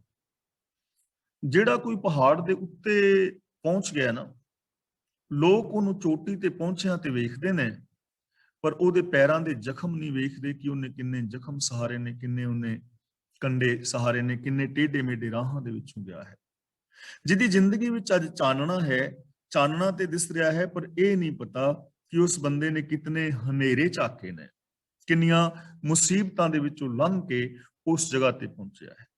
ਜੇ ਇੱਕ ਵਰਕਸ਼ ਨੂੰ ਅੱਜ ਫੁੱਲ ਲੱਗੇ ਨੇ ਨਾ, ਤਾਂ ਵੇਖਣਾ ਪਵੇਗਾ ਕਿ ਉਹ ਕਦੇ ਬੀਜ ਸੀ, ਉਹ ਮਿੱਟੀ ਦੇ ਅੰਦਰ ਦੱਬਿਆ ਗਿਆ ਸੀ, ਉਹ ਗਲਿਆ ਸੀ, ਫੁੱਟਿਆ ਸੀ, ਹੌਲੇ ਹੌਲੇ ਉਹ ਵਧਿਆ ਸੀ, ਉਹਨੇ ਮੀਂਹ ਹਨੇਰੀਆਂ ਝੱਖੜ ਕਿੰਨਾ ਕੁਝ ਸਹਾਰਿਆ ਹੈ, ਤਾਂ ਅੱਜ ਉਹਨੂੰ ਫਲ ਲੱਗੇ ਨੇ। ਤਾਂ ਜਿਹੜੇ ਸਬਰ, ਸਾਬਰੀ ਦਾ ਮਤਲਬ ਸਬਰ ਕਰਨ ਵਾਲੇ ਨੇ, ਜਿਨ੍ਹਾਂ ਨੇ ਸਬਰ ਨੂੰ ਆਪਣੀ ਜ਼ਿੰਦਗੀ ਦਾ ਗੁਣ ਬਣਾਇਆ ਹੈ, ਉਹ ਸਬਰ ਦੇ ਅੰਦਰ ਘਾਲਣਾ ਘਾਲਦੇ ਨੇ। ਜਦੋਂ ਜਗਤ ਅਗਿਆਨ ਦੀ ਨੀਂਦ ਦੇ ਅੰਦਰ ਸੁੱਤਾ ਹੈ, ਤਾਂ ਉਹ ਗਿਆਨ ਦੇ ਅੰਦਰ ਜਾਗ ਰਹੇ ਨੇ। ਜੇ ਅੱਜ ਕਿਸੇ ਸਾਇੰਟਿਸਟ ਨੇ ਕੁਝ ਖੋਜਾਂ ਖੋਜੀਆਂ ਨੇ ਨਾ, ਤਾਂ ਉਹਨੇ ਆਪਣੇ ਤਨ ਨੂੰ ਜਾਲਿਆ ਹੈ, ਭਾਵ ਉਹਨੇ ਘਾਲਣਾ ਘਾਲੀ ਹੈ। ਜੇ ਕੋਈ ਅੱਜ ਕਿਸਾਨ ਦੀ ਫਸਲ ਬਹੁਤ ਚੰਗੀ ਹੈ, ਤਾਂ ਉਹਦੀ ਫਸਲ ਇਸ ਕਰਕੇ ਚੰਗੀ ਹੈ ਕਿ ਉਹਨੇ ਘਾਲਣਾ ਘਾਲੀ ਹੈ। ਜੇ ਕੋਈ ਸਟੂਡੈਂਟ ਬਹੁਤ ਚੰਗੇ ਨੰਬਰ ਲੈ ਕੇ ਆਇਆ, ਤਾਂ ਇਹਦਾ ਮਤਲਬ ਉਹਨੇ ਘਾਲਣਾ ਘਾਲੀ ਹੈ। ਜੇ ਕਿਸੇ ਦੇ ਪਰਿਵਾਰ ਵਿੱਚ ਸੁਖ ਸ਼ਾਂਤੀ ਹੈ, ਤਾਂ ਇਹਦਾ ਮਤਲਬ ਉਹਨਾਂ ਨੇ ਸ਼ੁਭ ਗੁਣਾਂ ਵਾਸਤੇ ਘਾਲਣਾ ਘਾਲੀ ਹੈ। ਤਾਂ ਘਾਲਣਾ ਤਾਂ ਘਾਲਣੀ ਪਵੇਗੀ। ਇਸੇ ਕਰਕੇ ਕਿਰਤ ਨੂੰ ਮਹਾਨਤਾ ਦਿੱਤੀ ਹੈ। ਔਰ ਗੁਰਦੇਵ ਨੇ ਉਦਮ ਦੀ ਗੱਲ ਕੀਤੀ ਹੈ। ਉਦਮ ਕਰੇਂਦਿਆਂ ਜੀਓ ਤੂੰ ਕਮਾਵੰਦਿਆਂ ਸੁਖ ਪੁੰਜ। ਜਿਹੜੇ ਕਿਸਮਤ ਦੇ ਆਸਰੇ ਬੈਠੇ ਰਹਿੰਦੇ ਨੇ, ਉਹਨਾਂ ਨੂੰ ਕੁਝ ਨਹੀਂ ਮਿਲਦਾ। ਮਿਲਦਾ ਉਹਨਾਂ ਨੂੰ ਹੈ ਜੋ ਘਾਲਣਾ ਘਾਲਦਾ। ਇਸ ਲਈ ਉਦਮ ਕਰੇਂਦਿਆਂ ਜੀਓ ਤੂੰ ਕਮਾਵੰਦਿਆਂ ਸੁਖ ਪੁੰਜ। ਧਿਆਏਂਦਿਆਂ ਤੂੰ ਪ੍ਰਭੂ ਮਿਲ, ਨਾਨਕ ਉਤਰੀ ਚਿੰਤ। ਉਦਮ ਕਰ, ਔਰ ਉਦਮ ਕਰਕੇ ਜੋ ਵੀ ਤੂੰ ਚਾਹੇ ਉਹ ਤੂੰ ਪਾ ਸਕਦਾ ਹੈ। ਤਾਂ ਬਾਬਾ ਫਰੀਦ ਜੀ ਕਹਿ ਰਹੇ ਨੇ, ਸਬਰ ਵਾਲੇ ਜੋ ਬੰਦੇ ਨੇ, ਸਬਰ ਦੇ ਅੰਦਰ ਰਹਿ ਕੇ ਹਮੇਸ਼ਾ ਸ਼ੁਭ ਘਾਲਣਾ ਘਾਲਦੇ ਨੇ, ਰੱਬੀ ਰਜਾ ਦੇ ਅੰਦਰ ਤੁਰਨ ਵਾਸਤੇ ਘਾਲਣਾ ਘਾਲਦੇ ਨੇ। ਜੇ ਹੁਣ ਅੱਜ ਅਰਦਾਸ ਵਿੱਚ ਨਾਮ ਸ਼ਾਮਲ ਹੋਇਆ ਨਾ, ਜਿਨ੍ਹਾਂ ਸਿੰਘਾਂ ਸਿੰਘਣੀਆਂ ਧਰਮ ਹੀ ਸ਼ੀਸ਼ ਦਿੱਤੇ, ਤਾਂ ਸਿਰਫ ਕੜਾਹ ਪ੍ਰਸ਼ਾਦ ਛਕ ਕੇ ਨਹੀਂ ਹੋ ਗਿਆ, ਖੀਰ ਖਾ ਕੇ ਨਹੀਂ ਹੋ ਗਿਆ। ਘਾਲਣਾ ਘਾਲੀਆਂ ਨੇ, ਆਰਿਆਂ ਨਾਲ ਚਿਰੇ ਨੇ, ਦੇਗਾਂ ਵਿੱਚ ਉਬਲੇ ਨੇ, ਬੰਦ-ਬੰਦ ਕਟਾਏ ਨੇ, ਖੋਪਰੀਆਂ ਲੁਹਾਈਆਂ ਨੇ, ਮਾਸੂਮ ਬੱਚਿਆਂ ਦੇ ਟੁਕੜੇ ਕਰਾ ਕੇ ਗਲਾਂ ਦੇ ਹਾਰ ਬਣਾਉਣਾ ਕੋਈ ਸੌਖੀ ਗੱਲ ਨਹੀਂ। ਘਾਲਣਾ ਘਾਲੀ ਹੈ ਨਾ, ਤਾਂ ਹੀ ਹੈ ਨਾ। ਤੇ ਜੇ ਮੈਂ ਕਹਾਂ ਕਿ ਮੰਜੇ ਦੇ ਉੱਤੇ, ਬਿਸਤਰੇ ਦੇ ਉੱਤੇ ਸੁੱਤਿਆਂ ਸੁੱਤਿਆਂ ਮੇਰਾ ਨਾਮ ਆ ਜਾਏ, ਤੇ ਐਵੇਂ ਥੋੜੀ ਹੁੰਦਾ। ਸ਼ਹੀਦਾਂ ਵਿੱਚ ਨਾਮ ਆਵੇ ਤਾਂ ਆਪਣਾ ਆਪਾਂ ਗਵਾਉਣਾ ਪਵੇਗਾ ਨਾ। ਤੇ ਜੇ ਕਿਸੇ ਮਰੇ ਬੰਦੇ ਦੀ ਖੂਨ ਦੇ ਅੰਦਰ ਬੰਦਾ ਉਂਗਲੀ ਭਿਉਂ ਲਿਆਵੇ ਤੇ ਕਵੇ ਮੇਰੀ ਉਂਗਲੀ ਨੂੰ ਖੂਨ ਲੱਗਾ ਹੈ, ਮੇਰਾ ਨਾਮ ਸ਼ਹੀਦਾਂ ਚ ਲਿਖੋ, ਐਵੇਂ ਥੋੜੀ ਲਿਖਿਆ ਜਾਂਦਾ ਹੈ। ਘਲ ਨਾ ਘਲ ਨਹੀਂ ਪਵੇਗੀ। ਸਬਰ ਅੰਦਰ ਸਾਬਰੀ ਤਨ ਐਵੇਂ ਜਾਲੇਨ। ਉਹ ਸਬਰ ਦੇ ਅੰਦਰ ਰਹਿ ਕੇ ਘਲ ਨਾ ਘਲਦੇ ਨੇ, ਸ਼ੁਭ ਜ਼ਿੰਦਗੀ ਜੀਂਦੇ ਨੇ, ਮਿਹਨਤ ਕਰਦੇ ਨੇ, ਰੱਬੀ ਰਜ਼ਾ ਦੇ ਵਿੱਚ ਤੁਰਦੇ ਨੇ। ਇਹ ਗੁਣ ਪਹਿਲਾ। ਤੇ ਦੂਜਾ ਗੁਣ ਹੈ ਹੋਣ ਨਜ਼ੀਕ ਖੁਦਾਏ ਦੈ, ਭੇਤ ਨਾ ਕਿਸੇ ਦੇਣ। ਜਿਹੜੇ ਰੱਬ ਦੇ ਨੇੜੇ ਹੁੰਦੇ ਨੇ ਉਹ ਕਿਸੇ ਨੂੰ ਭੇਤ ਨਹੀਂ ਦਿੰਦੇ। ਹੁਣ ਇੱਥੇ ਭੇਤ ਦੇਣ ਦਾ ਮਤਲਬ ਇਹ ਨਹੀਂ ਕਿ ਕੁਝ ਲੁਕਾ ਛਿਪਾ ਰੱਖਦੇ ਨੇ, ਉਹ ਐਵੇਂ ਆਪਣੀ ਮਸ਼ਹੂਰੀ ਨਹੀਂ ਕਰਦੇ ਫਿਰਦੇ। ਜਿਵੇਂ ਅਸੀਂ ਜਦੋਂ ਗੱਲਬਾਤ ਕਰਦੇ ਆ ਨਾ, ਤਾਂ ਆਮ ਗੱਲਬਾਤ ਕੋਈ ਹੋਰ ਚੱਲ ਰਹੀ ਹੋਏਗੀ, ਸਵਾਲ ਕੋਈ ਹੋਰ ਹੋਏਗਾ, ਵਿਚਾਰ ਕੋਈ ਹੋਰ ਚੱਲ ਰਹੀ ਹੋਏਗੀ, ਜਾਂ ਅਸੀਂ ਕਿਤੇ ਵਿਆਹ ਸ਼ਾਦੀ ਵਿੱਚ ਜਾਂਦੇ ਹਾਂ, ਜਾਂ ਕਿਤੇ ਆਪਸ ਦੇ ਵਿੱਚ ਮਿਲਦੇ ਹਾਂ, ਆਮ ਲੋਕ ਜਿਹਦੇ ਵਿੱਚ ਅਸੀਂ ਵੀ ਸ਼ਾਮਲ ਹਾਂ, ਤਾਂ ਅਸੀਂ ਵੀ ਔਰ ਕਈ ਵਾਰੀ ਬਹੁਤ ਸਾਰੇ ਲੋਕ ਵੀ ਆਪਣੀਆਂ ਸਫਾਈਆਂ ਦੇਣੀਆਂ ਸ਼ੁਰੂ ਕਰ ਦੇਣਗੇ ਕਿ ਭਾਈ ਜੀ ਅਸੀਂ ਤੇ ਕਦੀ ਕਿਸੇ ਦਾ ਬੁਰਾ ਨਹੀਂ ਕੀਤਾ, ਅਸੀਂ ਤੇ ਚੰਗਾ ਹੀ ਕਰਦੇ ਹਾਂ। ਸਵੇਰੇ ਉੱਠ ਕੇ ਜੀ 5 ਬਾਣੀਆਂ ਦਾ ਨਿਤਨੇਮ ਕਰ ਲਈਦਾ ਹੈ, ਸੁਖਮਨੀ ਸਾਹਿਬ ਦਾ ਪਾਠ ਵੀ ਕਰੀਦਾ ਹੈ, ਗੁਰਦੁਆਰਾ ਸਾਹਿਬ ਵੀ ਜਾਈਦਾ ਹੈ, ਨਿਤਨੇਮ ਵੀ ਕਰੀਦਾ ਹੈ। ਯਾਨੀ ਆਮ ਬੰਦਾ ਦੱਸਦਾ ਹੈ ਨਾ, ਆਮ ਬੰਦਾ ਦੱਸਦਾ ਹੈ, ਪਰ ਜਿਹੜੇ ਰੱਬ ਦੇ ਪਿਆਰੇ ਨੇ, ਜਿਹੜੇ ਘਾਲਣਾ ਕਰ ਰਹੇ ਨੇ, ਉਹਨਾਂ ਨੂੰ ਦੱਸਣ ਦੀ ਲੋੜ ਨਹੀਂ ਪੈਂਦੀ, ਕਿਉਂਕਿ ਹਰ ਕਾ ਭਗਤ ਪ੍ਰਗਟ ਨਹਿ ਛਪੈ। ਰੱਬ ਦਾ ਜਿਹੜਾ ਪਿਆਰਾ ਹੈ ਉਹ ਛਿਪ ਹੀ ਨਹੀਂ ਸਕਦਾ। ਗੁਲਾਬ ਦੇ ਫੁੱਲ ਨੂੰ ਹੁਣ ਇਹ ਕਹਿਣ ਦੀ ਲੋੜ ਥੋੜਾ ਕਿ ਮੈਂ ਬੜਾ ਸੋਹਣਾ ਵਾਂ, ਮੇਰਾ ਰੰਗ ਬੜਾ ਸੋਹਣਾ ਹੈ, ਮੇਰੇ ਵਿੱਚ ਸੁਗੰਧ ਬੜੀ ਪਿਆਰੀ ਹੈ। ਬਿਲਕੁਲ ਕਹਿਣ ਦੀ ਲੋੜ ਨਹੀਂ। ਗੁਲਾਬ ਦੇ ਫੁੱਲ ਵਾਸਤੇ ਲੋਕ ਕਹਿ ਰਹੇ ਨੇ ਕਿ ਗੁਲਾਬ ਦਾ ਫੁੱਲ ਬਹੁਤ ਸੁੰਦਰ ਹੈ, ਕੋਮਲ ਹੈ, ਬੜੀ ਉਹਦੀ ਸੋਹਣੀ ਸੁਗੰਧ ਹੈ, ਕਿਉਂਕਿ ਉਹਦੇ ਵਿੱਚੋਂ ਸਾਰਾ ਕੁਝ ਦਿਸ ਰਿਹਾ ਹੈ। ਤਾਂ ਜਿਹੜੇ ਰੱਬ ਦੇ ਪਿਆਰੇ ਨੇ ਉਹਨਾਂ ਨੂੰ ਆਪਣੀ ਮਸ਼ਹੂਰੀ ਕਰਨ ਦੀ ਜ਼ਰੂਰਤ ਨਹੀਂ ਪੈਂਦੀ, ਉਹਨਾਂ ਦੇ ਜੀਵਨ ਦੇ ਵਿੱਚੋਂ ਦਿਸ ਰਿਹਾ ਹੈ। ਹੁਣ ਜੇ ਅਸੀਂ ਬਾਣੀ ਪੜ੍ਹ ਰਹੇ ਹਾਂ ਤਾਂ ਸਾਡੇ ਜੀਵਨ ਦੇ ਵਿੱਚੋਂ ਇਹ ਚੀਜ਼ਾਂ ਪ੍ਰਗਟ ਹੋਣੀਆਂ ਚਾਹੀਦੀਆਂ ਨੇ। ਹੁਣ ਇੱਕ ਸੁਖਮਨੀ ਸਾਹਿਬ ਪੜਨ ਵਾਲਾ ਦੂਜੇ ਸੁਖਮਨੀ ਸਾਹਿਬ ਦਾ ਪਾਠ ਕਰਨ ਵਾਲੇ ਦੇ ਨਾਲ ਡਾਂਗੋ ਸੂਟੀ ਹੋ ਰਿਹਾ ਹੈ, ਲੜ ਰਹੇ ਨੇ, ਜਾਂ ਉਹਨਾਂ ਦੀ ਵਿਰੋਧਤਾ ਹੈ, ਔਰ ਜੇ ਦੋਵੇਂ ਹੀ ਕਹਿਣ ਕਿ ਮੈਂ ਤੇ ਜੀ ਸੁਖਮਨੀ ਸਾਹਿਬ ਦਾ ਪਾਠ ਕਰਨਾ, ਬੜਾ ਵਧੀਆ ਹੈ, ਕਰਨਾ ਚਾਹੀਦਾ ਹੈ, ਹਰ ਸਿੱਖ ਨੂੰ ਕਰਨਾ ਚਾਹੀਦਾ ਹੈ, ਵਧੀਆ ਹੈ। ਪਰ ਸੁਖਮਨੀ ਸਾਹਿਬ ਵਿੱਚ ਤਾਂ ਲਿਖਿਆ ਹੈ, ਪੇਖੈ ਸਗਲ ਸ੍ਰਿਸ਼ਟ ਸਾਜਨਾ, ਕਿ ਸਾਰੀ ਸ੍ਰਿਸ਼ਟੀ ਨੂੰ ਸੱਜਣ ਕਰਕੇ ਜਾਣ, ਤੇ ਤੁਸੀਂ ਤੇ ਦੋ ਸੁਖਮਨੀ ਸਾਹਿਬ ਪੜਨ ਵਾਲਿਆਂ ਦੀ ਆਪਸ ਨਹੀਂ ਬਣਦੀ। ਪ੍ਰੋਬਲਮ ਹੈ ਨਾ। ਇਸ ਲਈ ਜੇ ਕੋਈ ਇਹ ਕਹਿ ਰਿਹਾ ਨਾ ਕਿ ਮੈਂ ਚੰਗਾ ਹਾਂ, ਇਹ ਹਾਂ, ਤਾਂ ਇਹਦਾ ਮਤਲਬ ਕਿਤੇ ਨਾ ਕਿਤੇ ਕੋਈ ਗੜਬੜ ਹੈ।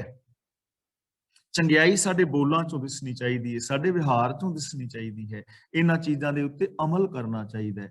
ਤਾਂ ਬਾਬਾ ਫਰੀਦ ਜੀ ਕਹਿੰਦੇ ਨੇ ਜਿਹੜੇ ਰੱਬ ਦੇ ਨੇੜੇ ਨੇ ਉਹ ਰੱਬੀ ਰਜ਼ਾ ਦੇ ਵਿੱਚ ਰਹਿੰਦੇ ਨੇ, ਉਹ ਐਵੇਂ ਹੀ ਹਰ ਥਾਂ ਦੇ ਉੱਤੇ ਇਹੋ ਜਿਹੇ ਬੋਲ ਬੁਲਾਰੇ ਨਹੀਂ ਕਰਦੇ, ਜਾਂ ਆਪਣਾ ਵਿਖਾਵਾ ਨਹੀਂ ਕਰਦੇ। ਭੇਤ ਨਾ ਕਿਸੇ ਦਿਨ ਦਾ ਮਤਲਬ ਉਹ ਵਿਖਾਵਾ ਨਹੀਂ ਕਰਦੇ, ਉਹਨਾਂ ਦੀ ਜ਼ਿੰਦਗੀ ਵਿੱਚ ਅਸਲੀਅਤ ਹੁੰਦੀ ਹੈ।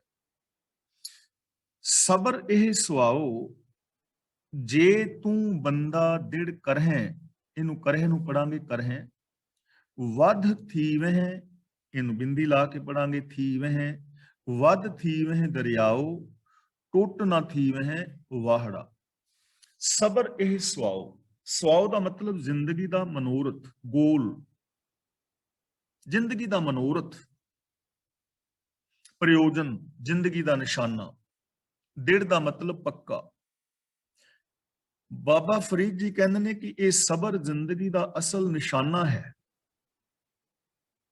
ਜੇ ਤੂੰ ਇਸ ਸਬਰ ਨੂੰ ਹਿਰਦੇ ਵਿੱਚ ਪੱਕਾ ਕਰ ਲਵੇਂ, ਆਪਣੀ ਜ਼ਿੰਦਗੀ ਵਿੱਚ ਸਬਰ ਲੈ ਆਵੇਂ, ਤੇਰੀ ਜ਼ਿੰਦਗੀ ਵਿੱਚ ਸੰਤੋਖ ਆ ਜਾਏ, ਜਿੰਨਾ ਕੁਛ ਤੈਨੂੰ ਦਸਾਂ ਨਵਾਂ ਦੀ ਕਿਰਤ ਦੇ ਨਾਲ ਮਿਲਦਾ ਹੈ, ਤੂੰ ਉਹਦੇ ਵਿੱਚ ਗੁਜ਼ਾਰਾ ਕਰਨਾ ਸਿੱਖ ਜਾਏ, ਔਰ ਤੇਰੇ ਅੰਦਰ ਸਬਰ ਆ ਜਾਏ, ਤੈਨੂੰ ਇਸ ਚੀਜ਼ ਦਾ ਪਤਾ ਲੱਗ ਜਾਏ ਕਿ ਹਰ ਚੀਜ਼ ਟਾਈਮ ਦੇ ਨਾਲ ਹੋਣੀ ਹੈ, ਔਰ ਸਬਰ ਦੇ ਨਾਲ ਤੂੰ ਮਿਹਨਤ ਕਰਦਾ ਚਲਾ ਜਾਏ ਲਗਾਤਾਰ। ਸਬਰ ਟੁੱਟੇ ਨਾ। ਕਈ ਵਾਰ ਬੰਦੇ ਦਾ ਸਬਰ ਟੁੱਟ ਜਾਂਦਾ ਨਾ ਕਿ ਯਾਰ ਇੰਨੇ ਦਿਨ ਹੋ ਗਏ ਨੇ ਕੰਮ ਕਰਦਿਆਂ, ਛੱਡ ਪਰਾਂ, ਕੰਮ ਹੋਣਾ ਹੀ ਨਹੀਂ, ਤਾਂ ਉਹ ਨਹੀਂ ਪਹੁੰਚ ਪਾਏਗਾ ਨਾ। ਸਬਰ ਚਾਹੀਦਾ। ਜੇ ਤੂੰ ਬੰਦਾ ਦ੍ਰਿੜ ਕਰੇ, ਜੇ ਇਸ ਸਬਰ ਨੂੰ ਆਪਣੇ ਅੰਦਰ ਪੱਕਾ ਕਰ ਲਵੇਂ, ਦ੍ਰਿੜ ਕਰ ਲਵੇਂ, ਜੇ ਤੂੰ ਸਬਰ ਨੂੰ ਸਮਝ ਲਵੇਂ, ਸਬਰ ਦੀ ਮਹਾਨਤਾ ਨੂੰ ਸਮਝ ਲਵੇਂ, ਜੇ ਤੂੰ ਆਪਣੇ ਹਿਰਦੇ ਅੰਦਰ ਸਬਰ ਨੂੰ ਪੱਕਾ ਕਰ ਲਵੇਂ, ਤਾਂ ਕੀ ਹੋਏਗਾ? ਵੱਧ ਥੀਵਹਿ ਦਰਿਆਓ, वध दा मतलब वध के, थीवें दा मतलब हो जाएगा, दरियाओ दा मतलब दरिया, वाहड़ा दा मतलब वैन, नाला, ਜਿਹੜੇ ਨਿੱਕੇ ਨਿੱਕੇ ਵਹਿਣ ਨਹੀਂ ਹੁੰਦੇ, ਕੋਈ ਉਹਨਾਂ ਨੂੰ ਨਾਲਾ ਕਹਿ ਦਿੰਦਾ ਪਿਆ, ਗੰਦਾ ਨਾਲਾ ਹੈ ਜਾਂ ਪਾਣੀ ਦਾ ਨਾਲਾ ਹੈ, ਜਾਂ ਇੱਕ ਨਿੱਕਾ ਜਿਹਾ ਵਹਿਣ ਹੈ ਜਿਹੜਾ ਕਿਸੇ ਨਦੀ ਨਾਲੇ ਦਰਿਆ ਚੋਂ ਵੱਖਰਾ ਹੋ ਗਿਆ ਹੁੰਦਾ, ਛੋਟਾ ਜਿਹਾ। ਤਾਂ ਬਾਬਾ ਫਰੀਦ ਜੀ ਕਹਿੰਦੇ ਨੇ, ਜੇ ਤੂੰ ਸਬਰ ਆਪਣੀ ਜ਼ਿੰਦਗੀ ਵਿੱਚ ਧਾਰਨ ਕਰ ਲਵੇਂ ਔਰ ਸਬਰ ਦੇ ਨਾਲ ਤੂੰ ਸ਼ੁਭ ਗੁਣਾਂ ਦਾ ਧਾਰਨੀ ਹੁੰਦਾ ਜਾਏ, ਰੱਬੀ ਰਜ਼ਾ ਦੇ ਵਿੱਚ ਤੁਰਦਾ ਜਾਏ, ਤਾਂ ਉਹਦਾ ਨਤੀਜਾ ਕੀ ਨਿਕਲੇਗਾ? ਵੱਧ ਥੀਵੇਂ ਦਰਿਆਓ, ਤੂੰ ਵੱਧਦਾ ਦਰਿਆ ਬਣ ਜਾਏਗਾ, ਵੱਧਦਾ ਦਰਿਆ ਬਣ ਜਾਏਗਾ। ਟੁੱਟ ਨਾ ਥੀਵੇਂ ਨਾ ਵਾਹੜਾ, ਘਟ ਕੇ ਨਿੱਕਾ ਜਿਹਾ ਵਹਿਣ ਨਹੀਂ ਬਣੇਗਾ। ਸਬਰ ਵਾਲਾ ਜੀਵਨ ਬਣਾਇਆ, ਤੇਰਾ ਦਿਲ ਵੱਧਦਾ ਦਰਿਆ ਹੋ ਜਾਏਗਾ। ਤੇਰੇ ਦਿਲ ਦੇ ਅੰਦਰ, ਤੇਰੇ ਮਨ ਦੇ ਅੰਦਰ ਸਾਰੀ ਦੁਨੀਆ ਵਾਸਤੇ ਪਿਆਰ ਪੈਦਾ ਹੋ ਜਾਏਗਾ।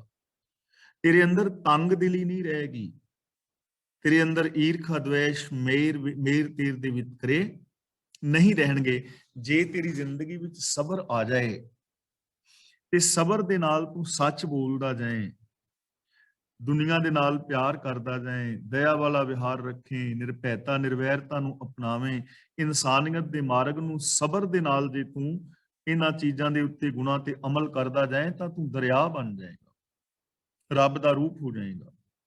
ਤੂੰ ਟੁੱਟ ਕੇ ਨਿੱਕਾ ਜਿਹਾ ਨਾਲਾ ਨਹੀਂ ਬਣੇਗਾ, ਤੇਰੇ ਅੰਦਰ ਤੰਗ ਦਿਲੀ ਨਹੀਂ ਰਹੇਗੀ, ਤੂੰ ਦਰਿਆ ਵਰਗਾ, ਸਮੁੰਦਰ ਵਰਗਾ ਹੋ ਜਾਏਗਾ। ਸਾਰੀ ਮਨੁੱਖਤਾ ਵਾਸਤੇ ਤੇਰੇ ਅੰਦਰ ਪਿਆਰ ਹੋਏਗਾ, ਈਰਖਾ ਦਵੇਸ਼ ਨਹੀਂ ਰਹੇਗੀ। ਦੇਖੋ ਕਿੰਨਾ ਮਹਾਨ ਸੰਦੇਸ਼ ਔਰ ਕਿੰਨਾ ਸੌਖਾ ਸਾਧਨ ਗੁਰਦੇਵ ਪਾਤਸ਼ਾਹ ਮਨੁੱਖ ਨੂੰ ਦੇ ਰਹੇ ਨੇ। ਕਾਸ਼ ਲੋਕਾਂ ਨੇ ਬਾਣੀ ਨੂੰ ਪੜ੍ਹਿਆ ਹੁੰਦਾ ਔਰ ਪਾਵਨ ਬਾਣੀ ਨੂੰ ਇਸ ਐਂਗਲ ਤੋਂ ਵਿਚਾਰਿਆ ਹੁੰਦਾ, ਗੁਰਬਾਣੀ ਤੇ ਅਮਲ ਕੀਤਾ ਹੁੰਦਾ, ਤਾਂ ਅੱਜ ਆਮ ਜਨਤਾ ਦੀ ਜ਼ਿੰਦਗੀ, ਪਰਿਵਾਰਕ ਜੀਵਨ, ਸਮਾਜਿਕ ਜੀਵਨ ਕੁਛ ਵੱਖਰੇ ਢੰਗ ਦਾ ਹੋਣਾ ਸੀ। ਸਾਡਾ ਇਹ ਸਮਾਜ, ਸਾਡਾ ਇਹ ਸੰਸਾਰ ਕੁਛ ਵੱਖਰੇ ਤਰੀਕੇ ਦਾ ਹੋਣਾ ਸੀ। ਇਹ ਜੀਵਨ ਸਵਰਗ ਹੋ ਜਾਣਾ ਸੀ। ਅਗਲਾ ਬਚਨ ਗੁਰਦੇਵ ਪਾਤਸ਼ਾਹ ਜੀ ਕਰ ਰਹੇ ਨੇ, ਫਰੀਦਾ ਦਰਵੇਸ਼ੀ ਗਾਖੜੀ ਚੋਪੜੀ ਪ੍ਰੀਤ। ਦਰਵੇਸ਼ੀ ਦਾ ਮਤਲਬ ਫਕੀਰੀ, ਰੱਬੀ ਰਾਹ ਤੇ ਤੁਰਨਾ। ਦਰਵੇਸ਼ ਦਾ ਮਤਲਬ ਰੱਬ ਦਾ ਫਕੀਰ, ਫਕੀਰ ਰੱਬ ਦਾ ਪਿਆਰਾ, ਰੱਬੀ ਰਾਹ ਤੇ ਤੁਰਨ ਵਾਲਾ, ਜਿਸ ਨੂੰ ਕੋਈ ਭਗਤ ਕਹਿ ਦਿੰਦਾ ਹੈ, ਕੋਈ ਦਰਵੇਸ਼ ਕਹਿ ਦਿੰਦਾ ਹੈ, ਕੋਈ ਫਕੀਰ ਕਹਿ ਦਿੰਦਾ ਹੈ, ਰੱਬ ਦੇ ਰਾਹਾਂ ਤੇ ਤੁਰਨ ਵਾਲਾ ਇਨਸਾਨ। ਗਾਖੜੀ ਦਾ ਮਤਲਬ ਔਖੀ, ਤੇ ਚੋਪੜੀ ਪ੍ਰੀਤ ਦਾ ਮਤਲਬ ਹੈ, ਜਿਵੇਂ ਅਸੀਂ ਕਹਿੰਦੇ ਨਾ ਫਲਾਂ ਬੰਦਾ ਚੋਪੜੀਆਂ ਗੱਲਾਂ ਕਰਦਾ, ਵਿਖਾਵਾ। ਜਿਵੇਂ ਅਸੀਂ ਕਹਿੰਦੇ ਨਾ ਮੱਖਣ ਲਾ ਰਿਹਾ ਬੰਦਾ, ਹੁਣ ਮੱਖਣ ਇਹ ਤਾਂ ਨਹੀਂ ਵੀ ਉਂਗਲੀ ਨੂੰ ਮੱਖਣ ਲਾ ਕੇ ਕਿਸੇ ਦੇ ਮੱਥੇ ਤੇ ਲਾ ਰਿਹਾ ਹੋਵੇ। ਮੱਖਣ ਲਾਉਣ ਦਾ ਮਤਲਬ ਕਿਸੇ ਨੂੰ ਐਵੇਂ ਹੀ ਵਡਿਆ ਰਿਹਾ, ਖਾਮ ਖਾਹੀ ਵਿਖਾਵੇ ਦੀਆਂ ਗੱਲਾਂ ਕਰ ਰਿਹਾ ਹੈ, ਚਾਪਲੂਸੀ ਕਰ ਰਿਹਾ ਹੈ। ਬਾਬਾ ਫਰੀਦ ਜੀ ਕਹਿੰਦੇ ਨੇ ਕਿ ਇਹ ਸਬਰ ਵਾਲਾ ਜੀਵਨ ਹੀ ਅਸਲ ਫਕੀਰੀ ਹੈ, ਤੇ ਇਹ ਕੰਮ ਔਖਾ ਹੈ, ਸੌਖਾ ਤਾਂ ਹੈ ਨਹੀਂ। ਔਖਾ ਹੈ ਨਾ ਕੰਮ, ਇੰਪੋਸੀਬਲ ਨਹੀਂ ਹੈ, ਔਖਾ ਜ਼ਰੂਰ ਹੈ। ਚੋਪੜੀ ਪ੍ਰੀਤ, ਪਰ ਜਿਹੜੀ ਤੇਰੀ ਪ੍ਰੀਤ ਹੈ ਉਹ ਤੇ ਚੋਪੜੀ ਹੈ, ਮਤਲਬ ਉੱਤੋਂ ਹੈ। ਤੂੰ ਤੇ ਸਿਰਫ ਪ੍ਰੀਤ ਦੀਆਂ ਗੱਲਾਂ ਕਰ ਰਿਹਾ, ਚੋਪੜੀਆਂ ਗੱਲਾਂ ਕਰਨਾ, ਮਤਲਬ ਉੱਤੋਂ ਗੱਲਾਂ ਕਰਨਾ, ਅਮਲ ਨਾ ਹੋਣਾ। ਬਾਬਾ ਫਰੀਦ ਜੀ ਕਹਿੰਦੇ ਨੇ, ਜੋ ਸਬਰ ਹੈ, ਜੋ ਰੱਬੀ ਰਜ਼ਾ ਵਿੱਚ ਤੁਰਨਾ ਹੈ, ਰੱਬ ਨਾਲ ਪ੍ਰੀਤ ਪਾਣੀ ਹੈ, ਮਨ ਬਚਨ ਕਰਕੇ ਰੱਬੀ ਗੁਣਾਂ ਦੇ ਧਾਰਨੀ ਹੋਣਾ ਹੈ, ਐਸੀ ਜ਼ਿੰਦਗੀ ਜੀਣੀ ਹੈ, ਇਹ ਤਾਂ ਔਖੀ ਹੈ। ਇਹਦੇ ਵਾਸਤੇ ਤਾਂ ਤੈਨੂੰ ਔਖਿਆਈ ਝੱਲਣੀ ਪੈ ਸਕਦੀ ਹੈ। ਪਰ ਤੇਰੀ ਜਿਹੜੀ ਪ੍ਰੀਤ ਹੈ, ਤੇਰੀ ਜੋ ਜ਼ਿੰਦਗੀ ਹੈ, ਉਹ ਤੇ ਚੋਪੜੀ ਪ੍ਰੀਤ ਹੈ, ਵਿਖਾਵੇ ਦੀ ਪ੍ਰੀਤ ਹੈ। ਤੂੰ ਤੇ ਸਿਰਫ ਇੱਕ ਮਹਾਨ ਕੁਰਬਾਨੀ ਵਾਲੇ ਬੰਦੇ ਵਾਲਾ ਭੇਸ਼ ਧਾਰਨ ਕੀਤਾ ਹੋਇਆ ਹੈ। ਤੂੰ ਤਾਂ ਬਹਿਰੂਪੀਆਂ ਵਾਲੀ ਜ਼ਿੰਦਗੀ ਜੀ ਰਿਹਾ ਹੈ। ਤੂੰ ਤਾਂ ਸਿਰਫ ਧਾਰਮਿਕ ਬਾਣਾ ਪਾਇਆ ਹੋਇਆ ਹੈ, ਚਾਹੇ ਉਹ ਚਿੱਟਾ ਪਾਇਆ ਜਾਂ ਪੀਲਾ ਪਾਇਆ ਹੈ, ਜਾਂ ਤੂੰ ਜੋਗੀਆ ਪਾਇਆ ਜਾਂ ਕਾਲਾ ਪਾਇਆ, ਕਾਲੇ ਮਹਿੰਦੇ ਕੱਪੜੇ, ਕਾਲਾ ਮਹਿੰਦਾ ਵੇਸ਼। ਗੁਨਾਹੀ ਭਰਿਆ ਮੈਂ ਫਿਰਾਂ, ਲੋਕ ਕਹੇ ਦਰਵੇਸ਼।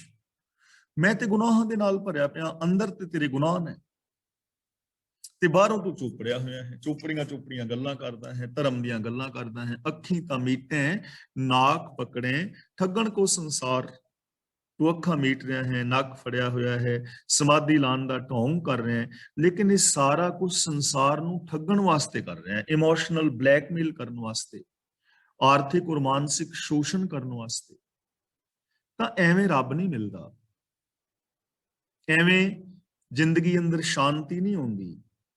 ਫਰੀਦਾ ਦਰਵੇਸ਼ੀ ਗਾਖੜੀ ਚੋਪੜੀ ਪ੍ਰੀਤ, ਇਕਨ ਕਿਨੈ ਚਾਲੀਐ ਦਰਵੇਸ਼ ਰੀਤ। ਇੱਥੇ ਇਕਨ ਤੇ ਥੋੜਾ ਜਿਹਾ ਰੁਕਾਂਗੇ। ਇਕਨ ਕਿਨੈ ਚਾਲੀਐ ਦਰਵੇਸ਼ਾ ਵੀ ਰੀਤ। ਇਕਨ ਕਿਨੈ ਦਾ ਮਤਲਬ ਕਿਸੇ ਇੱਕ ਨੇ, ਕਿਸੇ ਵਿਰਲੇ ਨੇ। ਚਾਲੀਏ ਦਾ ਮਤਲਬ ਚਲਾਈ ਹੈ। ਦਰਵੇਸ਼ਾ ਵੀ ਦਾ ਮਤਲਬ ਦਰਵੇਸ਼ਾਂ ਵਾਲੀ। ਫਕੀਰਾਂ ਦੀ ਇਹ ਸਬਰ ਵਾਲੀ ਕਾਰ ਕਿਸੇ ਵਿਰਲੇ ਬੰਦੇ ਨੇ ਕਮਾਈ ਹੈ। ਚੋਪੜੀਆਂ ਗੱਲਾਂ ਕਰਨ ਵਾਲੇ ਅਨੇਕਾਂ ਨੇ, ਗੱਲੀ ਬਾਤੀ ਧਰਮੀ ਬਣਨ ਵਾਲੇ ਅਨੇਕਾਂ ਨੇ, ਗੱਲੀ ਬਾਤੀ ਸੱਜਣ ਬੜੇ ਨੇ, ਗੱਲੀ ਸੋ ਸੱਜਣ ਵੀ ਇੱਕ ਟੁੰਡੇ ਦੀ ਨਾ ਲਹਾਂ। ਗੱਲਾਂ ਬਾਤਾਂ ਦੇ ਨਾਲ 20 ਸੱਜਣ ਨੇ, ਸੈਂਕੜੇ ਸੱਜਣ ਨੇ, ਪਰ ਜਦੋਂ ਮੈਂ ਢੂੰਡਦੀਆਂ ਪਰਖਦੀਆਂ ਤਾਂ ਪਰਖ ਦੇ ਵਿੱਚ ਇੱਕ ਵੀ ਪੂਰਾ ਨਹੀਂ ਉਤਰਦਾ। ਜਦੋਂ ਕੋਈ ਮੁਸੀਬਤ ਹੈ ਉਦੋਂ ਬਹੁਤ ਘੱਟ ਲੋਕ ਆਣ ਕੇ ਸਹਾਰਾ ਦਿੰਦੇ ਨੇ ਨਾ।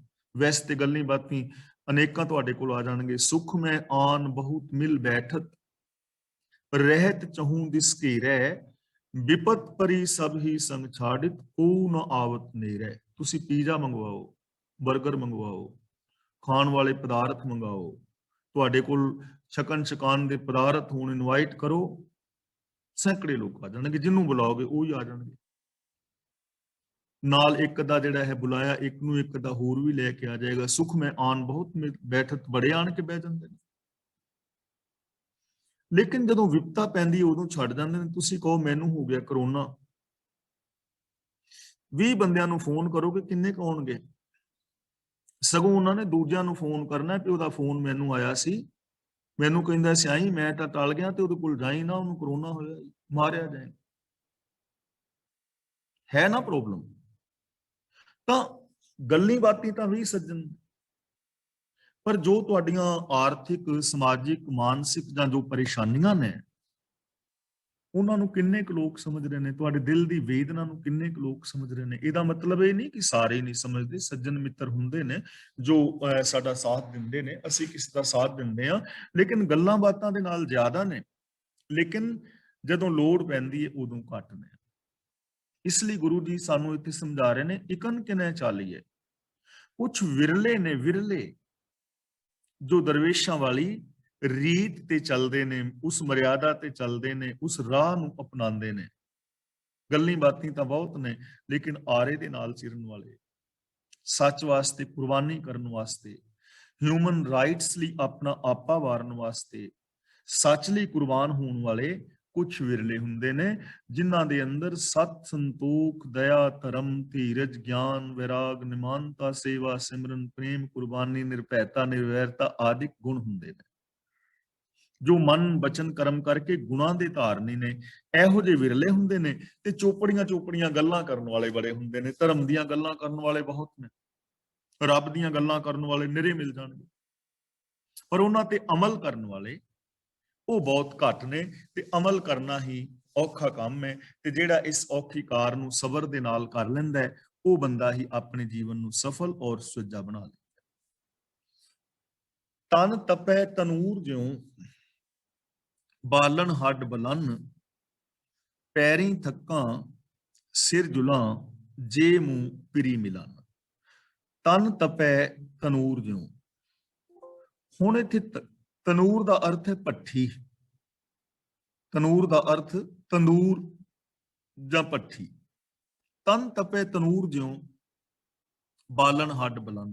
ਤੁਸੀਂ ਵੇਖਿਆ ਹੈ ਇੰਡੀਆ ਵਿੱਚ ਭੱਠੀਆਂ, ਤੇ ਭੱਠੀਆਂ ਦੇ ਅੰਦਰ ਲੋਕ ਬਾਲਣ ਬਾਲਦੇ ਨੇ, ਚੁੱਲ੍ਹਿਆਂ ਦੇ ਵਿੱਚ ਬਾਲਣ ਬਾਲਦੇ ਨੇ, ਤੰਦੂਰ ਦੇ ਵਿੱਚ ਬਾਲਣ ਪਾ ਕੇ ਬਾਲਿਆ ਜਾਂਦਾ ਹੈ, ਫਿਰ ਉਹ ਤੰਦੂਰ ਤਪਦਾ ਹੈ, ਫਿਰ ਉਹਦੇ ਨਾਲ ਰੋਟੀਆਂ ਲਾਉਂਦੇ ਨੇ।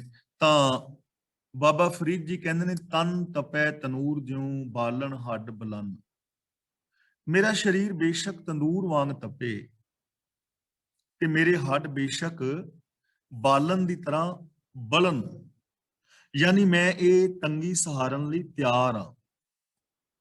ਪੈਰੀ ਥੱਕਾਂ ਸਿਰ ਜੁਲਾਂ। ਥੱਕਾਂ ਦਾ ਮਤਲਬ ਜੇ ਮੈਂ ਥੱਕ ਜਾਵਾਂ, ਇਹਨੂੰ ਪੈਰੀ ਨਹੀਂ ਪੜਨਾ, ਬਿੰਦੀ ਲਾ ਕੇ ਪੜਨਾ ਹੈ, ਪੈਰੀ। ਪੈਰੀ ਥੱਕਾਂ, ਜੇ ਮੈਂ ਪੈਰਾਂ ਨਾਲ ਤੁਰਦਿਆਂ ਤੁਰਦਿਆਂ ਥੱਕ ਜਾਵਾਂ, ਸਿਰ ਜੁਲਾਂ, ਜੁਲਾਂ ਦਾ ਮਤਲਬ ਹੁੰਦਾ ਹੈ ਤੁਰਨਾ, ਜੁਲਾਂ ਦਾ ਮਤਲਬ ਤੁਰਨਾ। ਮੂੰਹ ਦਾ ਮਤਲਬ ਮੈਨੂੰ, ਪਿਰੀ ਦਾ ਮਤਲਬ ਪਿਆਰਾ, ਮਿਲਨ ਦਾ ਮਤਲਬ ਜੇ ਮਿਲ ਜਾਣ। ਪਿਆਰੇ ਰੱਬ ਨੂੰ ਮਿਲਣ ਤੇ ਰਾਹ ਤੇ ਮੈਂ ਪੈਰਾਂ ਦੇ ਨਾਲ ਤੁਰਾਂ ਕਿ ਮੈਨੂੰ ਰੱਬ ਮਿਲ ਜਾਏ। ਤੇ ਬਾਬਾ ਫਰੀਦ ਜੀ ਕਹਿੰਦੇ ਨੇ ਤੁਰਦਿਆਂ ਤੁਰਦਿਆਂ ਤੁਰਦਿਆਂ ਮੈਂ ਥੱਕ ਜਾਵਾਂ ਤਾਂ ਫਿਰ ਵੀ ਮੈਂ ਰੁਕਾਂ ਨਾ, ਮੈਂ ਸਿਰ ਪਰਨੇ ਹੋ ਕੇ ਤੁਰਨਾ ਸ਼ੁਰੂ ਕਰ ਦਿਆਂ। ਜੇ ਮੈਨੂੰ ਰੱਬ ਮਿਲ ਜਾਏ ਮੈਂ ਇਹ ਕਸ਼ਟ ਸਹਾਰਨ ਲਈ ਤਿਆਰ ਹਾਂ।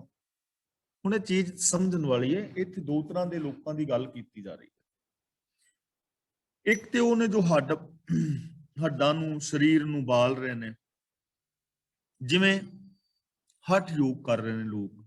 ਤੁਸੀਂ ਵੇਖਿਆ ਹੋਵੇਗਾ ਜਦੋਂ YouTube ਤੇ ਪਾਓਗੇ ਇਹੋ ਜਿਹੀਆਂ ਵੀਡੀਓਜ਼ ਮਿਲ ਜਾਣਗੀਆਂ ਕਿ ਕੁਝ ਬਾਬੇ ਜਿਹੜੇ ਨੇ ਆਪਣੇ ਸਰੀਰ ਤੇ ਮਿੱਟੀ ਜੀ ਮਲ ਕੇ 4-5 ਧੂਣੀਆਂ ਤਾ ਲੈਂਦੇ ਨੇ ਗਰਮੀ ਦੇ ਦਿਨਾਂ ਵਿੱਚ ਤੇ ਆਪ ਵਿਚਕਾਰ ਬਹਿ ਜਾਂਦੇ ਨੇ ਤੇ ਉਹ ਕਹਿੰਦੇ ਨੇ ਅਸੀਂ ਰੱਬ ਦੀ ਭਗਤੀ ਕਰ ਰਹੇ ਹਾਂ। ਕਈ ਲੋਕ ਤੁਹਾਨੂੰ ਪੁੱਠੇ ਲਟਕੇ ਮਿਲ ਜਾਣਗੇ, ਕਈ ਲੋਕ ਤੁਹਾਨੂੰ ਪਾਣੀ ਵਿੱਚ ਖਲੋਤੇ ਮਿਲ ਜਾਣਗੇ ਜੀ ਰੱਬ ਦੀ ਭਗਤੀ ਕਰ ਰਹੇ ਆ। ਕਈ ਲੋਕ ਤੁਹਾਨੂੰ ਜਲ ਧਾਰਾ ਕਰਦੇ ਹੋਏ ਮਿਲ ਜਾਣਗੇ ਕਿ ਕੜਵੰਜੀ ਜੀ ਬਣਾ ਕੇ ਉੱਚੀ ਉੱਤੇ ਘੜਾ ਰੱਖ ਕੇ ਉਸ ਘੜੇ ਦੇ ਅੰਦਰ ਇੱਕ ਨਿੱਕੀ ਜੀ ਮੂਰੀ ਕਰਕੇ ਤੇ ਸਿਆਲ ਦੇ ਵਿੱਚ ਪੋਹ ਦੇ ਦਿਨਾਂ ਵਿੱਚ ਥੱਲੇ ਬਹਿ ਜਾਂਦੇ ਨੇ ਤੇ ਉਹ ਧਾਰਾ ਪਾਣੀ ਦੀ ਸਿਰ 'ਚ ਪੈਂਦੀ ਜਾਂਦੀ ਤੇ 101 ਘੜਾ ਵਿੱਚੋਂ ਦੀ ਕੱਢ ਦਿੰਦੇ, ਥੱਲੇ ਬੈਠੇ ਰਹਿੰਦੇ ਨੇ। ਉਹ ਸਮਝਦੇ ਸੀ ਭਗਤੀ ਕਰ ਰਹੇ ਆ। ਇਹਨੂੰ ਕਹਿੰਦੇ ਨੇ ਤਨ ਤਪੇ ਤਨੂਰ ਜਿਉਂ, ਕਿ ਤਨ ਨੂੰ ਤੰਦੂਰ ਦੀ ਤਰ੍ਹਾਂ ਤਪਾਣਾ, ਹੱਡਾਂ ਨੂੰ ਬਾਲਣ ਦੀ ਤਰ੍ਹਾਂ ਬਾਲਣਾ। ਬਾਬਾ ਫਰੀਦ ਜੀ ਕਹਿੰਦੇ ਨੇ ਮੈਂ ਇਹ ਕੰਮ ਕਰਨ ਲਈ ਤਿਆਰ ਹਾਂ ਜੇ ਮੈਨੂੰ ਰੱਬ ਮਿਲ ਜਾਏ। ਪਰ ਇਹਨਾਂ ਕੰਮਾਂ ਨਾਲ ਤੇ ਮਿਲਦਾ ਨਹੀਂ, ਇਹਨਾਂ ਕੰਮਾਂ ਨਾਲ ਤੇ ਮਿਲਦਾ ਨਹੀਂ। ਬਾਬਾ ਫਰੀਦ ਜੀ ਕਹਿੰਦੇ ਨੇ ਜੇ ਮਿਲਦਾ ਹੋਏ ਤੇ ਮੈਨੂੰ ਕੀ ਪ੍ਰੋਬਲਮ ਹੈ, ਮੈਂ ਵੀ ਕਰਨ ਲਈ ਤਿਆਰ ਹਾਂ। ਇਹ ਉਹਨਾਂ ਲੋਕਾਂ ਦਾ ਖੰਡਨ ਕੀਤਾ ਜਾ ਰਿਹਾ। ਤੇ ਦੂਜੇ ਉਹ ਨੇ ਜਿਹੜੇ ਤੁਰਨ ਨੂੰ ਭਗਤੀ ਸਮਝਦੇ ਨੇ ਕਿ ਦੁਨੀਆ ਦੇ ਵਿੱਚ ਫਿਰੋ, ਤੁਰਦੇ ਰਹੋ, ਸੰਸਾਰ ਦੇ ਵਿੱਚ ਵਿਚਰੋ, ਘੁੰਮੋ ਤੇ ਸ਼ਾਇਦ ਰੱਬ ਮਿਲ ਜਾਏ।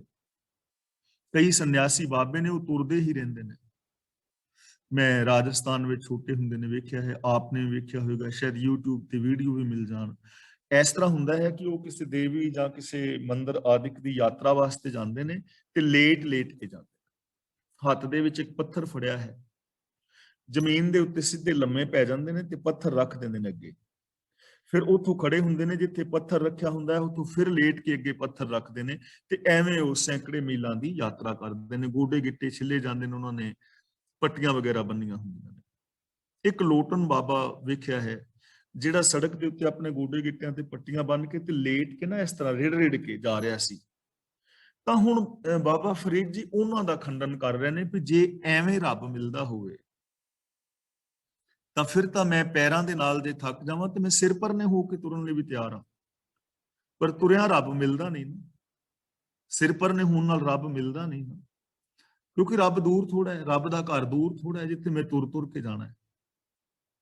ਉਹ ਤੇ ਜਰਰੇ ਜਰਰੇ ਅੰਦਰ ਸਮਾਇਆ ਹੋਇਆ ਹੈ, ਮੇਰੇ ਵਿੱਚ ਵੀ, ਤੁਹਾਡੇ ਵਿੱਚ ਵੀ, ਵਨਸਪਤੀ ਵਿੱਚ ਵੀ, ਹਰ ਥਾਂ ਤੇ ਸਮਾਇਆ ਹੈ। ਦਿਸਦਾ ਹੋਇਆ ਸੰਸਾਰ ਉਹਦਾ ਹੀ ਤੇ ਰੂਪ ਹੈ। ਜੋ ਦਿਸੈ ਸੋ ਤੇਰਾ ਰੂਪ, ਜੇਤੇ ਔਰਤ ਮਰਦਾਂ ਸਾਜੇ, ਇਹ ਸਭ ਰੂਪ तुम्हारे, ਕਬੀਰ ਪੂੰਗਰਾ ਰਾਮ ਅੱਲਾਹ ਕਾ ਸਭ ਗੁਰ ਪੀਰ ਹਮਾਰੇ। ਕਿ ਜਿੰਨੀਆਂ ਵੀ ਅਮਾਨਯੋਗ ਔਰਤਾਂ ਨੇ, ਜਿੰਨੇ ਵੀ ਅਮਾਨਯੋਗ ਪੁਰਸ਼ ਨੇ, ਇਹ ਪ੍ਰਭੂ ਇਹ ਤੇਰਾ ਹੀ ਤੇ ਰੂਪ ਨੇ। ਜੋ ਦਿਸੈ ਸੋ ਤੇਰਾ ਰੂਪ, ਸਭ ਮੈਂ ਜੋ ਤੈ ਸੋਏ। ਤੇ ਤੁਰ ਕੇ ਮੈਂ ਜਾਵਾਂ ਕਿੱਥੇ? ਤੁਰ ਕੇ ਤੇ ਤਾਂ ਜਾਵਾਂ ਨਾ ਜੇ ਕਿਤੇ ਰੱਬ ਦਾ ਘਰ ਦੂਰ ਹੋਏ। ਤਾਂ ਇੱਥੇ ਬਾਬਾ ਫਰੀਦ ਜੀ ਉਹਨਾਂ ਲੋਕਾਂ ਦਾ ਖੰਡਨ ਕਰ ਰਹੇ ਨੇ। ਅੱਗੇ ਗੁਰੂ ਸਾਹਿਬ ਜੀ ਸਾਨੂੰ ਸਮਝਾ ਰਹੇ ਨੇ, ਇਹ ਜਿਹੜਾ ਸ਼ਲੋਕ ਹੈ ਨਾ, ਵਾਰਾਂ ਤੇ ਵਧੀਕ ਦੇ ਵਿੱਚ ਸਾਹਿਬ ਸ੍ਰੀ ਗੁਰੂ ਨਾਨਕ ਦੇਵ ਜੀ ਦਾ ਉਚਾਰਨ ਕੀਤਾ ਹੈ, ਜੋ ਅੱਗੇ ਮੈਂ ਪੜ੍ਹ ਰਿਹਾ। ਹੁਣ ਗੁਰੂ ਸਾਹਿਬ ਜੀ ਇਸ ਸ਼ਲੋਕ ਦਾ ਖੋਲ ਕੇ ਸਾਨੂੰ ਸਮਝਾ ਰਹੇ ਨੇ ਕਿ ਭੁਲੇਖਾ ਨਾ ਰਹਿ ਜਾਏ। ਜਿਵੇਂ ਬਾਬਾ ਫਰੀਦ ਜੀ ਨੇ ਖੰਡਨ ਕੀਤਾ ਹੈ ਨਾ ਉਹਨਾਂ ਚੀਜ਼ਾਂ ਦਾ, ਤਾਂ ਮਤਾ ਕੋਈ ਇਹ ਸਮਝ ਲਵੇ ਵੀ ਤੁਰਿਆ ਰੱਬ ਮਿਲ ਜਾਂਦਾ ਹੈ, ਕੋਈ ਭੁਲੇਖਾ ਨਾ ਰਹਿ ਜਾਏ। ਗੁਰੂ ਜੀ ਉਹਨੂੰ ਸਾਨੂੰ ਹੋਰ ਖੋਲ ਕੇ ਸਮਝਾ ਰਹੇ ਨੇ। ਕਹਿੰਦੇ ਨੇ ਤਨ ਨਾ ਤਪਾਏ ਤਨੂਰ ਜਿਉਂ, ਬਾਲਣ ਹੱਡ ਨਾ ਬਾਲ, ਸਰੀਰ ਨੂੰ ਧੂਣੀਆਂ ਦੇ ਨਾਲ ਤੰਦੂਰ ਵਾਂਗ ਨਾ ਸਾੜ। ਤੇ ਹੱਡਾਂ ਨੂੰ ਬਾਲਣ ਵਾਂਗ ਨਾ ਬਾਲ, ਆਪਣੇ ਸਰੀਰ ਨੂੰ ਕਮਜ਼ੋਰ ਨਾ ਕਰ। ਇਹ ਕਰਮ ਨਾ ਕਰ, ਇਹਨਾਂ ਕਰਮਾਂ ਦਾ ਕੋਈ ਫਾਇਦਾ ਨਹੀਂ ਹੈ। ਸਿਰ ਪੈਰੀ ਕਿਆ ਫੇੜਿਆ, ਇਹਨੂੰ ਪੈਰੀ ਨਹੀਂ ਪੜਨਾ, ਪੈਰੀ ਬਿੰਦੀ ਲਗਾ ਕੇ ਪੈਰਾਂ ਨੇ। ਫੇੜਿਆ ਦਾ ਮਤਲਬ ਵੰਗਾੜਿਆ ਹੈ, ਪਿਰੀ ਦਾ ਮਤਲਬ ਰੱਬ ਨੂੰ, ਪਿਆਰੇ ਨੂੰ। ਨਿਹਾਲ ਦਾ ਮਤਲਬ ਵੇਖ, ਸਿਰ ਪੈਰੀ ਕਿਆ ਫੇੜਿਆ। ਤੇਰਾ ਸਿਰ ਨੇ ਔਰ ਪੈਰਾਂ ਨੇ ਕੀ ਵਿਗਾੜਿਆ? ਹੱਡੀਆਂ ਨੇ ਤੇਰਾ ਕੀ ਵਿਗਾੜਿਆ? ਸਰੀਰ ਨੇ ਤੇਰਾ ਕੀ ਵਿਗਾੜ ਰਿਹਾ ਹੈ? ਕਿਉਂ ਇਹਨੂੰ ਧੂਣੀਆਂ ਦੇ ਵਿਚਕਾਰ ਲੈ ਕੇ ਬੈਠਾ? ਕਿਉਂ ਐਵੇਂ ਸਿਰ ਦੇ ਵਿੱਚ ਠੰਡਾ ਪਾਣੀ ਪਾਈ ਜਾਂਦਾ, ਤਨ ਨੂੰ ਦੁਖੀ ਕਰ ਰਿਹਾ? ਪਾਣੀ ਵਿੱਚ ਖਲੋਤਾ ਹੈ, ਜੰਗਲਾਂ ਵਿੱਚ ਤੁਰਿਆ ਫਿਰਨਾ ਹੈ, ਜੰਗਲ ਜੰਗਲ ਕਿਆ ਪਵੇਂ, ਵਣ ਕੰਡਾ ਮੋੜੇ, ਕੰਡੇ ਚ ਬਾਂਦਾ ਫਿਰਨਾ। ਤੇਰਾ ਸਰੀਰ ਨੇ ਵਿਗਾੜਿਆ ਕੀ ਹੈ? ਗੁਰੂਦੇਵ ਨੇ ਪਾਵਨ ਬਾਣੀ ਵਿੱਚ ਬੜਾ ਪਿਆਰਾ ਬਚਨ ਕੀਤਾ ਹੈ, ਕਹਿਣ ਲੱਗੇ ਤਜੇ ਅੰਨ ਨਾ ਮਿਲੇ ਗੋਪਾਲ। ਰੋਟੀ ਛੱਡਣ ਨਾਲ ਰੱਬ ਥੋੜਾ ਮਿਲਦਾ ਹੈ। ਜਪੀਏ ਨਾਮ, ਜਪੀਏ ਅੰਨ, ਅੰਭੈ ਕੈ ਸੰਗ ਨੀਕਾ ਵਨ, ਅੰਨੇ ਬਾਹਰ ਜੋ ਨਰ ਹੋਵੇ, ਤੀਨ ਭਵਨ ਮੈਂ ਆਪਣੀ ਖੋਵੇ। ਜਿਹੜੇ ਇਹ ਕਹਿੰਦੇ ਨੇ ਨਾ ਕਿ ਅੰਨ ਛੱਡਿਆ ਰੱਬ ਮਿਲ ਜਾਂਦਾ ਹੈ, ਗੁਰੂ ਜੀ ਕਹਿੰਦੇ ਨੇ ਉਹ ਤਿੰਨਾਂ ਲੋਕਾਂ ਵਿੱਚ ਹੀ, ਭਾਵ ਸਾਰੀ ਦੁਨੀਆ ਵਿੱਚ ਆਪਣੀ ਇੱਜ਼ਤ ਹੀ ਗਵਾ ਬੈਠਦੇ ਨੇ। ਇਸ ਲਈ ਗੁਰੂਦੇਵ ਨੇ ਪਾਵਨ ਬਾਣੀ ਦੇ ਵਿੱਚ ਬਚਨ ਕੀਤਾ ਹੈ, ਛੋੜੈ ਅੰਨ ਕਰੈ ਪਾਖੰਡ, ਨਾ ਸੁਹਾਗਣ ਨਾ ਹੋਇ ਰੰਡ। ਤੇ ਅਸੀਂ ਇਹ ਸ਼ਬਦ ਜਿਹੜਾ ਹੈ ਨਾ ਕੱਲਾ ਬੀਬੀਆਂ ਵਾਸਤੇ ਵਰਤ ਲੈਂਦੇ ਹਾਂ, ਵਰਤ ਰੱਖਣ ਵਾਲੀਆਂ ਵਾਸਤੇ। ਇਹ ਸ਼ਬਦ ਕੱਲਾ ਉਹਨਾਂ ਬੀਬੀਆਂ ਵਾਸਤੇ ਨਹੀਂ ਹੈ, ਇਹ ਬਾਬਿਆਂ ਵਾਸਤੇ ਹੈ, ਜਿਹੜੇ ਦੁੱਧਾਧਾਰੀ ਬਣੇ ਹੋਏ ਨੇ, ਜਿਹੜੇ ਕਹਿੰਦੇ ਨੇ ਅਸੀਂ ਅੰਨ ਛੱਡਿਆ ਹੈ ਤੇ ਅਸੀਂ ਅੰਨ ਛੱਡ ਕੇ ਭਗਤੀ ਕਰਦੇ ਹਾਂ। ਉਹਨਾਂ ਵਾਸਤੇ ਕਿਹਾ ਜਾ ਰਿਹਾ ਹੈ, ਨਾ ਉਹ ਸੁਹਾਗਣੀਆਂ ਚੋਂ ਨਾ ਉਹ ਰੰਡੀਆਂ ਚੋਂ, ਉਹ ਕਿਸੇ ਲੇਖੇ ਵੀ ਨਹੀਂ ਹੈ, ਕਿਉਂਕਿ ਉਹ ਚੋਰੀ ਸਾਰਾ ਕੁਝ ਛਕ ਛਕਾ ਰਹੇ ਨੇ, ਕਰਮ ਕਰ ਰਹੇ ਨੇ। ਖੈਰ ਉਹ ਵੱਖਰਾ। ਸਿਰ ਪੈਰੀ ਕਿਆ ਫੇੜਿਆ, ਤੇਰਾ ਸਿਰ ਨੇ ਕੀ ਵਿਗਾੜਿਆ? ਵੀ ਇਹਨੂੰ ਸਿਰ ਨੂੰ ਥੱਲੇ ਨੂੰ ਕੀਤਾ ਤੂੰ, ਸਿਰ ਪਰਨੇ ਤੁਰੇ ਕਿਉਂ? ਅੰਦਰ ਪਿਰੀ ਨਿਹਾਲ, ਆਪਣੇ ਅੰਦਰ ਰੱਬ ਨੂੰ ਵੇਖ। ਜੰਗਲਾਂ ਵਿੱਚ ਫਿਰਦਾ ਕਾਤੋਂ? ਤੀਰਥਾਂ ਤੇ ਨਹਾਉਂਦਾ ਫਿਰਨਾ। ਤੀਰਥਾਂ ਤੇ ਨਹਾਉਣ ਨਾਲ ਤੇ ਤੇਰੇ ਸਰੀਰ ਨੇ ਸਾਫ਼ ਹੋਣਾ, ਤੇ ਵਿਕਾਰ ਤੇ ਮਨ ਵਿੱਚ ਨਹੀਂ, ਮਨ ਨੇ ਥੋੜਾ ਸਾਫ਼ ਹੋਣਾ ਹੈ।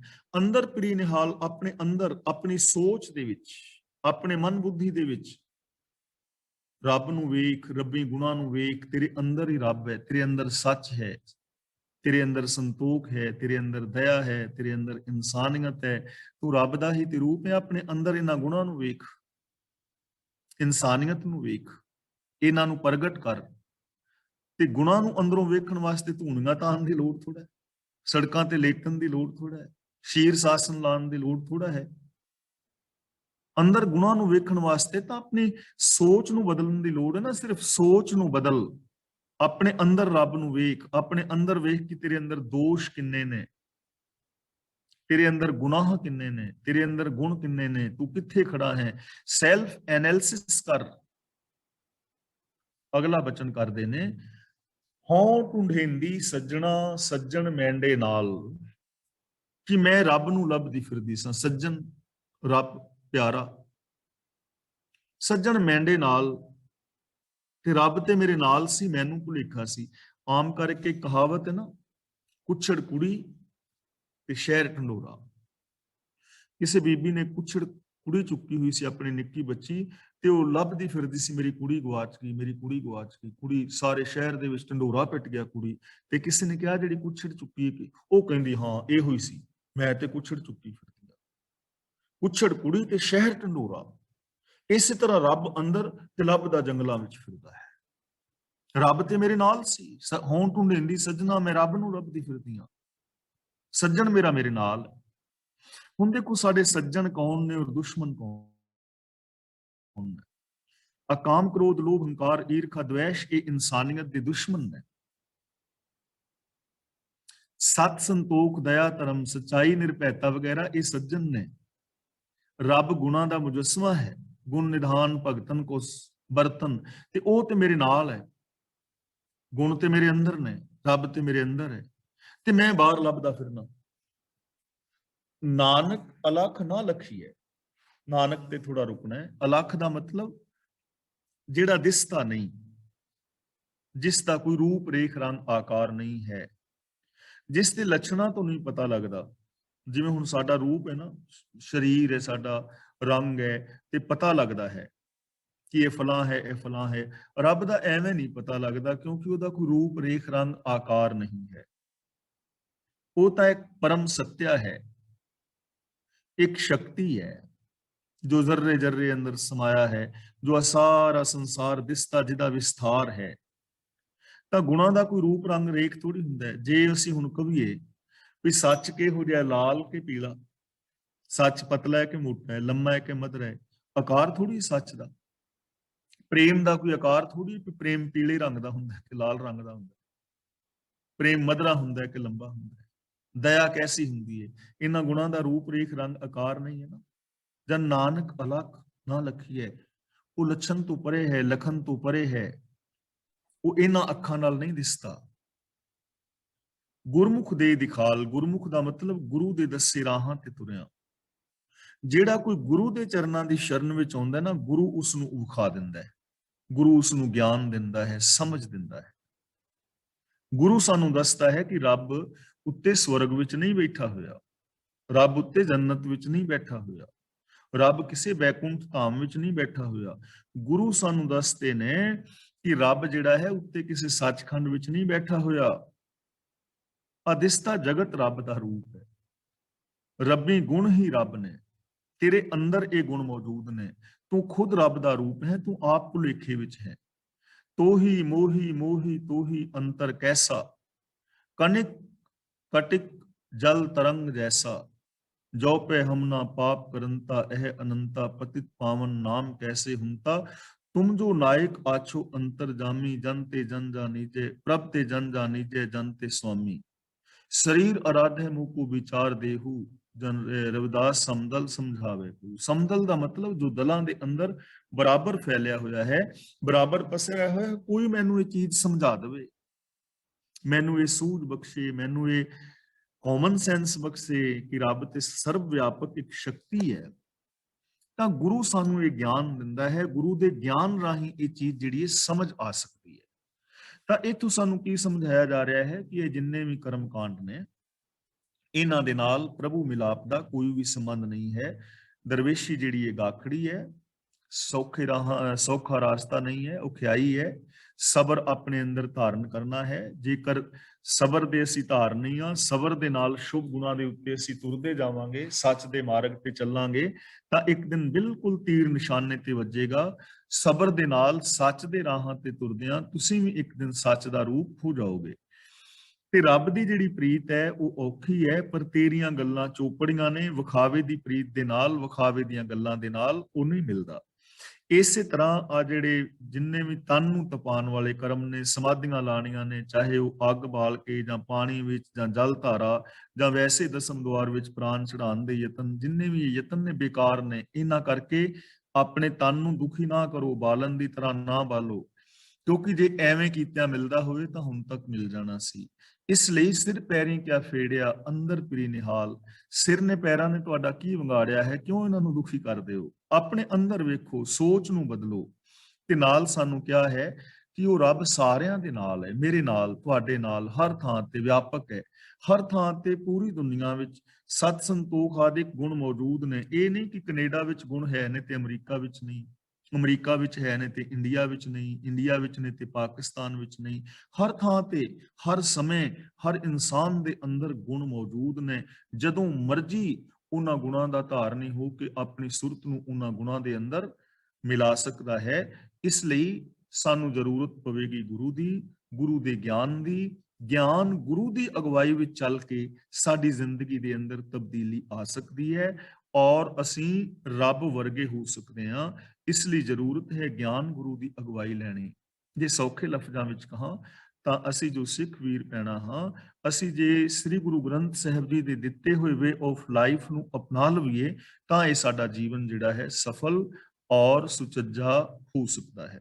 ਗੁਰੂ ਦੀ ਰਹਿਮਤ ਕਰਨ ਕਿ ਅਸੀਂ ਐਸੀ ਜ਼ਿੰਦਗੀ ਜੀ ਸਕੀਏ, ਪੋਸੀਬਿਲਿਟੀ ਸਾਡੇ ਸਾਰਿਆਂ ਦੇ ਵਿੱਚ ਹੈ। ਇਹਨਾਂ ਕਰਮ ਕਾਂਡਾਂ ਤੋਂ ਉਤਾਂ ਉੱਠ ਕੇ ਸਬਰ ਦੇ ਨਾਲ ਸੱਚ ਦੇ ਰਾਹਾਂ ਤੇ ਤੁਰਿਆ ਜ਼ਿੰਦਗੀ ਸਫਲ ਹੋ ਜਾਏਗੀ। ਮੈਂ ਇਹਨਾਂ ਕੁਛ ਕਹਿੰਦਾ ਖਿਮਾ ਦਾ ਜਾਚਕਾਂ।